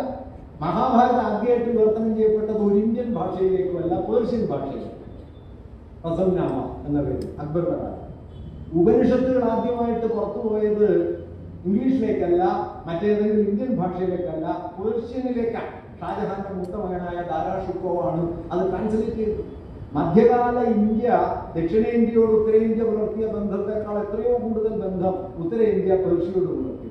നമ്മുടെ സംഗീതം, നമ്മുടെ വാസ്തുശില്പം, നമ്മുടെ മിനിയേച്ചർ പെയിന്റിങ്, കഥക്ക് പോലുള്ള നൃത്തരൂപങ്ങൾ, ഹിന്ദുസ്ഥാനി പോലുള്ള ഭാഷകൾ, ഇങ്ങനെ സംസ്കാരത്തിന്റെ ഏതെല്ലാം പ്രതലങ്ങളിൽ പേർഷ്യൻ ബന്ധം കൂടിക്കലർന്നു. ഇന്ന് ആരെങ്കിലും ഓർക്കുന്നുണ്ടോ? ഇന്ന് പേർഷ്യൻ എന്ന് പറഞ്ഞു കഴിഞ്ഞാൽ ഏതോ വിദേശ ഭാഷയാണെന്ന് കരുതുക. കേസരി ബാലകൃഷ്ണപിള്ള വളരെ രസമുള്ള ഒരു ഉദാഹരണം പറയുന്നുണ്ട്. നമ്മൾ ഈ ധൂളി ചിത്രം വരയ്ക്കുമല്ലോ, നമ്മുടെ കളം വരയ്ക്കൽ, വടക്കൻ മലബാറിലൊക്കെ വളരെ ശക്തമാണ് കളം വരയ്ക്കും. കേസരി അതിനെക്കുറിച്ച് പറയുന്ന ഒരു കാര്യം, ഈ ധൂളി ചിത്രങ്ങളിലെ രേഖാ സമ്പ്രദായം പേർഷ്യയിലെ ഭൂഭാഗ ചിത്രണ രീതിയിൽ നിന്ന് വികസിച്ചു വന്നതാണ്. പേർഷ്യൻ കലാസമ്പ്രദായവുമായി, കാരണം പേർഷ്യൻ ഇന്ത്യയും തമ്മിൽ ചരിത്രപരമായ വലിയൊരു അടുപ്പമുണ്ട്. പേർഷ്യയിലേക്കും ഇന്ത്യയിലേക്കും ഉസ്ബെക്കിസ്ഥാനിൽ നിന്നോ കാസ്പിയൻ കടലിന്റെ തീരത്ത് നിന്നോ യാത്ര പുറപ്പെട്ട് ഇന്ത്യയിലും അതുപോലെ പേർഷ്യയിലും കുടിയേറിയ ഒരു ജനവിഭാഗമാണ് ആര്യന്മാർ. ആ കുടിയേറ്റാണ് 5000 കൊല്ലം മുമ്പ് നടന്നത്. അതുകൊണ്ടാണ് നമ്മുടെ ഋഗ്വേദത്തിൽ കാണുന്ന മിക്കവാറും എല്ലാ ദൈവങ്ങളെയും തന്റെ അവസ്ഥയിൽ കാണാൻ പറ്റും, പേർഷ്യക്കാരുടെ വേദത്തിൽ കാണാൻ പറ്റും.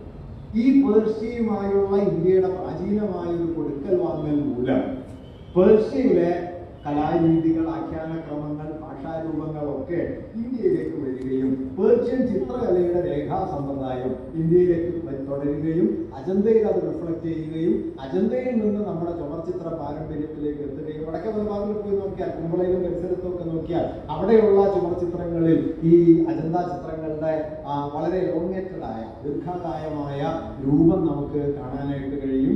അങ്ങനെ ചുമർചിത്രത്തിൽ നിന്ന് അതിന് രൂപാന്തരം വന്ന് നമ്മുടെ ധൂളി ചിത്രത്തിലേക്ക് വരികയും ചെയ്യും. ഇതാണ് കേസിൽ നിർദ്ദേശിക്കുന്നത്. ഇതിന്റെ അർത്ഥം എന്താണെന്നറിയും? നിങ്ങൾ നിങ്ങളുടെ വീട്ടുമുറ്റത്ത് ഭദ്രകാളിയോട് പടം വരയ്ക്കുന്ന സമയത്ത് അതിൽ പേർഷ്യയുണ്ട്. അങ്ങനെ മനസ്സിലാക്കുമ്പോഴാണ് ഇപ്പൊ കയ്യിൽ വാച്ചിന്റെ സമയം നോക്കിയാൽ ഇപ്പൊ 5:20 ആയിട്ടുണ്ടാവും. ഞാനൊരു പ്രവചന ശേഷിയുള്ള ആളാണ് എന്ന് എനിക്ക് തന്നെ ഒരു അഭിമാനം തോന്നുന്നു. നിങ്ങൾ ഈ പലരും ആലോചിക്കുന്നുണ്ട്, ഇത്ര മനസ്സിലാക്കിയിട്ട് ഇയാൾ നിർത്തുന്നില്ലല്ലോ എന്ന് നിങ്ങൾ ആലോചിക്കുകയും ചെയ്യുന്നു. നിങ്ങൾ എപ്പോഴെങ്കിലും ആലോചിച്ചിട്ടുണ്ടോ ഈ 60 സെക്കൻഡ് ഒരു മിനിറ്റ്, 60 മിനിറ്റ് ഒരു മണിക്കൂർ, 24 മണിക്കൂർ ഒരു ദിവസം, 7 ദിവസം ഒരാഴ്ച, 12 മാസം, 1 വർഷം എന്നൊക്കെയുള്ളതിൻ്റെ ഈ അടിസ്ഥാന സംഖ്യകൾ എവിടെ നിന്നാണ് വന്നത്? 60 ഇന്ത്യൻ സംഖ്യാ സമ്പ്രദായത്തിൽ ഒരു ബേസിക് യൂണിറ്റ് അല്ല, നമുക്കറിയാം. നമ്മൾ 10, 100, 1000 അങ്ങനെ വികസിക്കുന്നതാണ്. എവിടെ നിന്നാണ് 60 വന്നത്? എവിടെ നിന്നാണ് 7, 12, 24 ഒക്കെ വന്നത്? ഇത് പൊതുവർഷാരംഭത്തിന് അഥവാ ക്രിസ്തു വർഷാരംഭത്തിനും ഏതാണ്ട് 4000 കൊല്ലം മുമ്പ് ഇന്നത്തെ ഇറാഖ് എന്ന് വിളിക്കുന്ന പ്രദേശത്ത് രൂപപ്പെട്ട 3 സുപ്രധാന നാഗരികതകളിൽ ഒന്നിൽ പിറവിയെടുത്തതാണ്. അസീറിയ, സുമേറിയ, ബാബിലോണിയ എന്നൊക്കെയുണ്ട്. അതിൽ അസീറിയക്കാരുണ്ടാക്കിയ സംഖ്യാസമ്പ്രദായത്തിലാണ് 60 ബേസിക് യൂണിറ്റ് ആയിട്ടുള്ളത്. ആ 60 എന്നുള്ള ബേസിക് യൂണിറ്റിനെ മുൻനിർത്തി അവർ കാലഗണന നടത്തിയിരുന്നു. ആ കാലഗണനയുടെ തുടർച്ചയിലാണ് നമ്മളിപ്പോഴും സമയത്തെ അളക്കുന്നത്. അതുകൊണ്ട് 575 എന്ന് പറയുന്ന സമയത്ത് 6000 കൊല്ലം പഴക്കമുള്ള ഒരു സുമേറിയൻ പാരമ്പര്യത്തിനുള്ളിൽ നിന്നിട്ടാണ് നമ്മളത് മനസ്സിലാക്കുന്നതെന്ന് ഓർത്താൽ കുറച്ചൊരാശ്വാസം ഉണ്ടാകും. ഈ സൂക്കേട്ടിന് അല്ലാതെ നമ്മൾ നമ്മുടേത് മാത്രമായ എന്തോ വിശേഷ ജ്ഞാനത്തിൽ, വിശേഷ സംസ്കാരത്തിൽ ജീവിക്കുന്നു എന്നുള്ളത് അസംബന്ധമാണ്. അതുകൊണ്ട് ഞാൻ പറഞ്ഞത് ജീവിതത്തിന്റെ ഏത് പ്രതലെടുത്ത് നോക്കിക്കോളും. ഭക്ഷണമാകട്ടെ, വസ്ത്രമാകട്ടെ, സമയമാകട്ടെ, ദൈവമാകട്ടെ, പ്രാർത്ഥനയാകട്ടെ, എന്തുമാകട്ടെ, അതിൽ മനുഷ്യവംശം ചേർത്ത് വയ്ക്കുന്ന നിരവധി പാരമ്പര്യങ്ങളുണ്ട്, സാംസ്കാരിക സ്വരൂപങ്ങളുണ്ട്. ഇതിനെക്കുറിച്ചുള്ള തിരിച്ചറിവാണ് അഥവാ ചരിത്രം എന്ന് പറയുന്നത്. വിശാലാർത്ഥത്തിൽ മനുഷ്യവംശത്തിന്റെ പങ്കുവയ്പ്പിന്റെ ചരിത്രമാണ് എന്ന ബോധ്യമാണ് ഒരുപക്ഷെ മതനിരപേക്ഷതയുടെ ആധാര തത്വം. നമ്മൾ മാത്രമല്ല, നമ്മളെല്ലാവരും കൂടി ചേർന്നതാണ് എന്ന്. നിർഭാഗ്യവശാൽ ആ ഓർമ്മ നമുക്കില്ല. അതാണ് റോമിലാഥാപത് പറഞ്ഞ കാര്യം ഞാൻ പറഞ്ഞത്. ചരിത്ര വിജ്ഞാനമൊക്കെ നന്നായിട്ട് വന്നു, പക്ഷെ നാട്ടുകാർക്ക് ഓർമ്മയില്ല. നാട്ടുകാർക്ക് ഓർമ്മ എന്താണ്? പ്രാചീന ഇന്ത്യ എന്ന് പറഞ്ഞാൽ ഹിന്ദു ഇന്ത്യയാണ്, മധ്യകാല ഇന്ത്യ എന്ന് പറഞ്ഞാൽ മുസ്ലിം ഇന്ത്യയാണ്, ഹിന്ദുക്കളും മുസ്ലിങ്ങളും തമ്മിൽ നിറഞ്ഞ അടിയാണ്, ശത്രുതയാണ്, കൊലയാണ് എന്നാണ്. ഔറംഗസീബും ശിവജിയും തമ്മിൽ യുദ്ധം ചെയ്യുന്ന സമയത്ത് ഔറംഗസീബിന് വേണ്ടി യുദ്ധം ചെയ്ത് ശിവജിയെ തടവിലാക്കുന്ന ആളുകളിൽ ഒരാളുടെ പേര് രാജാ ജയസിംഹൻ എന്നാണ്, രജപുത്ര തലവൻ. അല്ലാതെ ഹിന്ദുക്കളെല്ലാം ശിവജിയുടെ കൂടെ, മുസ്ലിങ്ങളെല്ലാം ഔറംഗസീബിന്റെ കൂടെ ഒരു ഹിന്ദു മുസ്ലിം യുദ്ധം എന്നൊക്കെ ഈ സംഖ്യകൾ പറഞ്ഞുണ്ടാക്കുന്നതിന് യാതൊരു ചരിത്രപരമായ അടിസ്ഥാനമില്ല. അടി നടക്കുന്നുണ്ട് കാശിന് വേണ്ടിയിട്ടാണ്. ഇപ്പൊ മധ്യകാല ക്ഷേത്രാക്രമണങ്ങൾ നടന്നു. എന്തിനാണ് ക്ഷേത്രാക്രമണം? ക്ഷേത്രാക്രമിച്ച് മതം നശിപ്പിക്കാനൊന്നുമല്ല. അതൊക്കെ ചിലപ്പോൾ പറഞ്ഞു പോയിട്ടുണ്ടാവും. അടിസ്ഥാന കാര്യം അമ്പലത്തിൽ കാശും ഇഷ്ടം പോലെ ഈ നിലവറ തുറന്നിട്ട് പോയില്ല. അല്ലാതെ തന്നെ 1.5 ലക്ഷം കോടി രൂപയുണ്ട്. ഇപ്പൊ 17 തവണയോ മറ്റുമാണ് മുഹമ്മദ് ഗസിനെ സോമനാഥ് ആക്രമിച്ചത്. ആധുനിക ഇന്ത്യയുടെ ചരിത്രത്തിൽ ഏറ്റവും വലിയ പൊളിറ്റിക്കൽ ഇഷ്യൂ ആയിരുന്നല്ലോ സോമനാഥ ക്ഷേത്രാക്രമണം. അങ്ങനെ ഒരു ആക്രമണം നടന്നു എന്നുള്ളതിനെ കുറിച്ച് റോമിലാഥ് താക്കൂർ വലിയൊരു പുസ്തകം തന്നെ എഴുതിയിട്ടുണ്ട്, the many voices of Somanatha എന്ന പേര്. അത് നടന്നില്ല എന്നുള്ളത് കിട്ടെ. ഞാൻ വളരെ സിമ്പിളായിട്ട് ചോദിക്കാം. മതവിദ്വേഷം കൊണ്ട് ഒരാ ക്ഷേത്രം ആക്രമിച്ച് തകർക്കുകയാണെങ്കിൽ ആദ്യത്തെ വരവിന് ഇത് തവിടുപൊടിയാക്കിയിട്ട് പോയാൽ പോരെ? അല്ലാതെ 17 തവണ ആണ്ടോടാണ്ട് മലക്ക് പോണ പോലെ വരണം.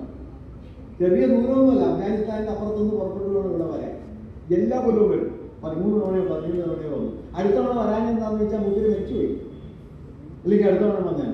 എന്തുകൊണ്ടാണെന്ന് വെച്ചാൽ ഇത്രയും കൊള്ളയ്ക്ക് ശേഷവും കാശി തുറന്നില്ല.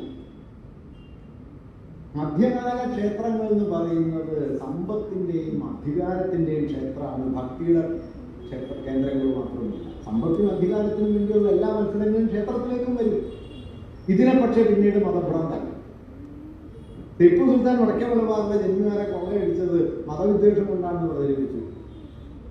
ടിപ്പു സുൽത്താൻ, ഇതേ ടിപ്പുവാണ് മൈസൂരില് അവിടുത്തെ ശൃംഗേരി മഠാധിപതിക്ക് പണം കൊടുത്തുള്ളൂ.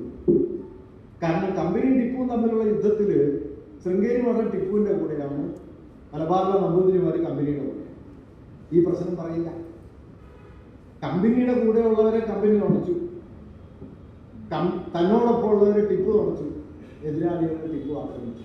തികച്ചും പൊളിറ്റിക്കലായ ഒരു കോൺഫ്ലിക്റ്റിനെ റിലീജിയസ് ആയ കമ്മ്യൂണലായ ഒരു കോൺഫ്ലിക്റ്റ് ആയിട്ട് അവതരിപ്പിച്ചുകൊണ്ടാണ് ദേശീയ പ്രസ്ഥാനം, സ്വാതന്ത്ര്യ സമരാശയങ്ങൾ, വർഗീയവാദം, പൊതുബോധം ഒക്കെ രൂപപ്പെട്ടത്.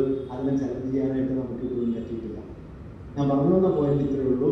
ഇന്ത്യയുടെ സാംസ്കാരികമായ ബഹുത്വത്തെ, ഇന്ത്യ ചരിത്രത്തിൽ അതിദീർഘമായ പങ്കുവയ്പ്പിന്റെ ചരിത്രത്തെ നമ്മുടെ ജീവിതത്തിൻ്റെ എല്ലാ പ്രതലങ്ങളിലുമുള്ള സാമൂഹികമായ കൊടുക്കൽ വാങ്ങലുകളെ നമ്മുടെ ജീവിതബോധത്തിൻ്റെ ആധാരമാക്കിയാൽ നമ്മുടെ ഭരണഘടനയുടെ 1ാമത്തെ ആർട്ടിക്കിളിലെ ആദ്യത്തെ വാക്യം നമുക്ക് എളുപ്പം മനസ്സിലാവും.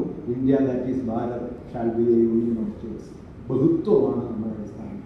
നിർഭാഗ്യവശാൽ ഇതൊരു ലീഗൽ പ്രിൻസിപ്പിൾ എന്ന നിലയ്ക്ക് തെറ്റിദ്ധരിക്കുകയും നമ്മുടെ ജീവിതാധാരമാണ് ഇത് എന്ന് മനസ്സിലാകാതെ പോവുകയും ചെയ്യുന്നിടത്ത് നിന്നാണ് ഭരണഘടന വലിയ പ്രതിസന്ധിയിലേക്ക് നീങ്ങുന്നത്, നമ്മുടെ സാമൂഹ്യ ബോധം പ്രതിസന്ധിയിലേക്ക് നീങ്ങുന്നത്.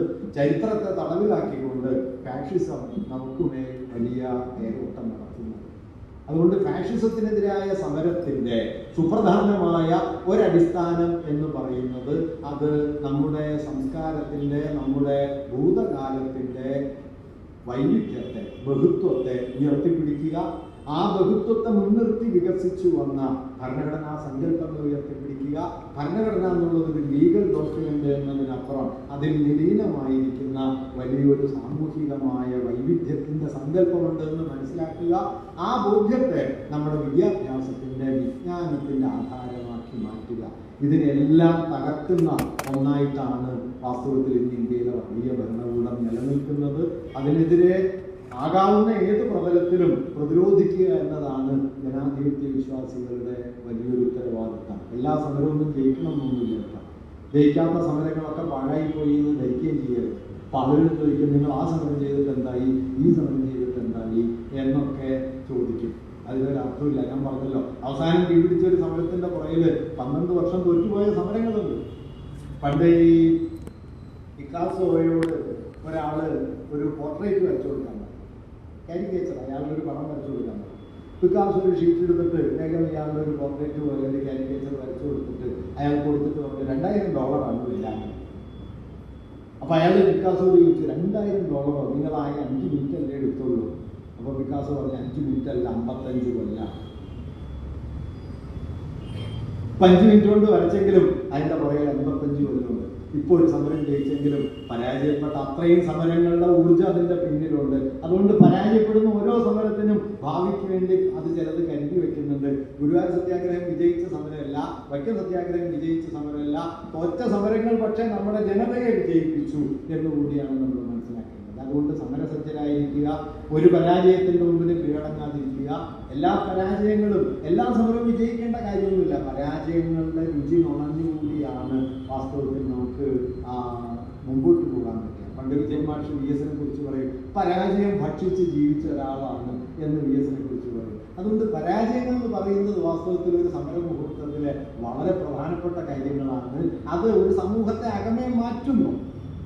മോളിക്കുലാർ ലെവലിൽ, ജീവിതബോധത്തിന്റെ സൂക്ഷ്മതലത്തിൽ അവരെ മാറ്റുന്നു. അത്തരത്തിലുള്ള അടിസ്ഥാനപരമായ ഒരു സമരമുഖം നമ്മുടെ ജീവിതത്തിന്റെ എല്ലാ പ്രതലങ്ങളിലും തുറക്കാൻ നമ്മുടെ ആലോചനകൾക്ക് കഴിയണം. നമ്മുടെ സംഘടനാ സമ്മേളനങ്ങൾ കേവലം സംഘടനാ സമ്മേളനങ്ങൾക്കപ്പുറം അത്തരത്തിലുള്ള ഒരു അവബോധ രൂപീകരണത്തിനുള്ള വലിയ വഴികളാക്കി മാറ്റണം. നമ്മെ തന്നെ നവീകരിക്കാനും നമ്മെ തന്നെ ഊർജിതമാക്കാനും അറിവിനെ ഒരു സമരമുഖമാക്കി മാറ്റാനുമുള്ള വലിയ പരിശ്രമങ്ങളായി നമ്മുടെ സംഘടനാ സമ്മേളനങ്ങളെ കൂടി മാറ്റിക്കൊണ്ട് കൂടുതൽ വലിയ ചെറുത്തുനിൽപ്പിന്റെ വഴികൾ നമുക്ക് തുറക്കാനുണ്ട് എന്ന ബോധ്യത്തിലേക്ക് കടക്കാൻ ഈ ആലോചനകളെ നിങ്ങൾ ഉപയോഗപ്പെടുത്തണം എന്നുകൂടി അഭ്യർത്ഥിച്ചുകൊണ്ട് ഞാൻ അവസാനിപ്പിക്കുന്നു.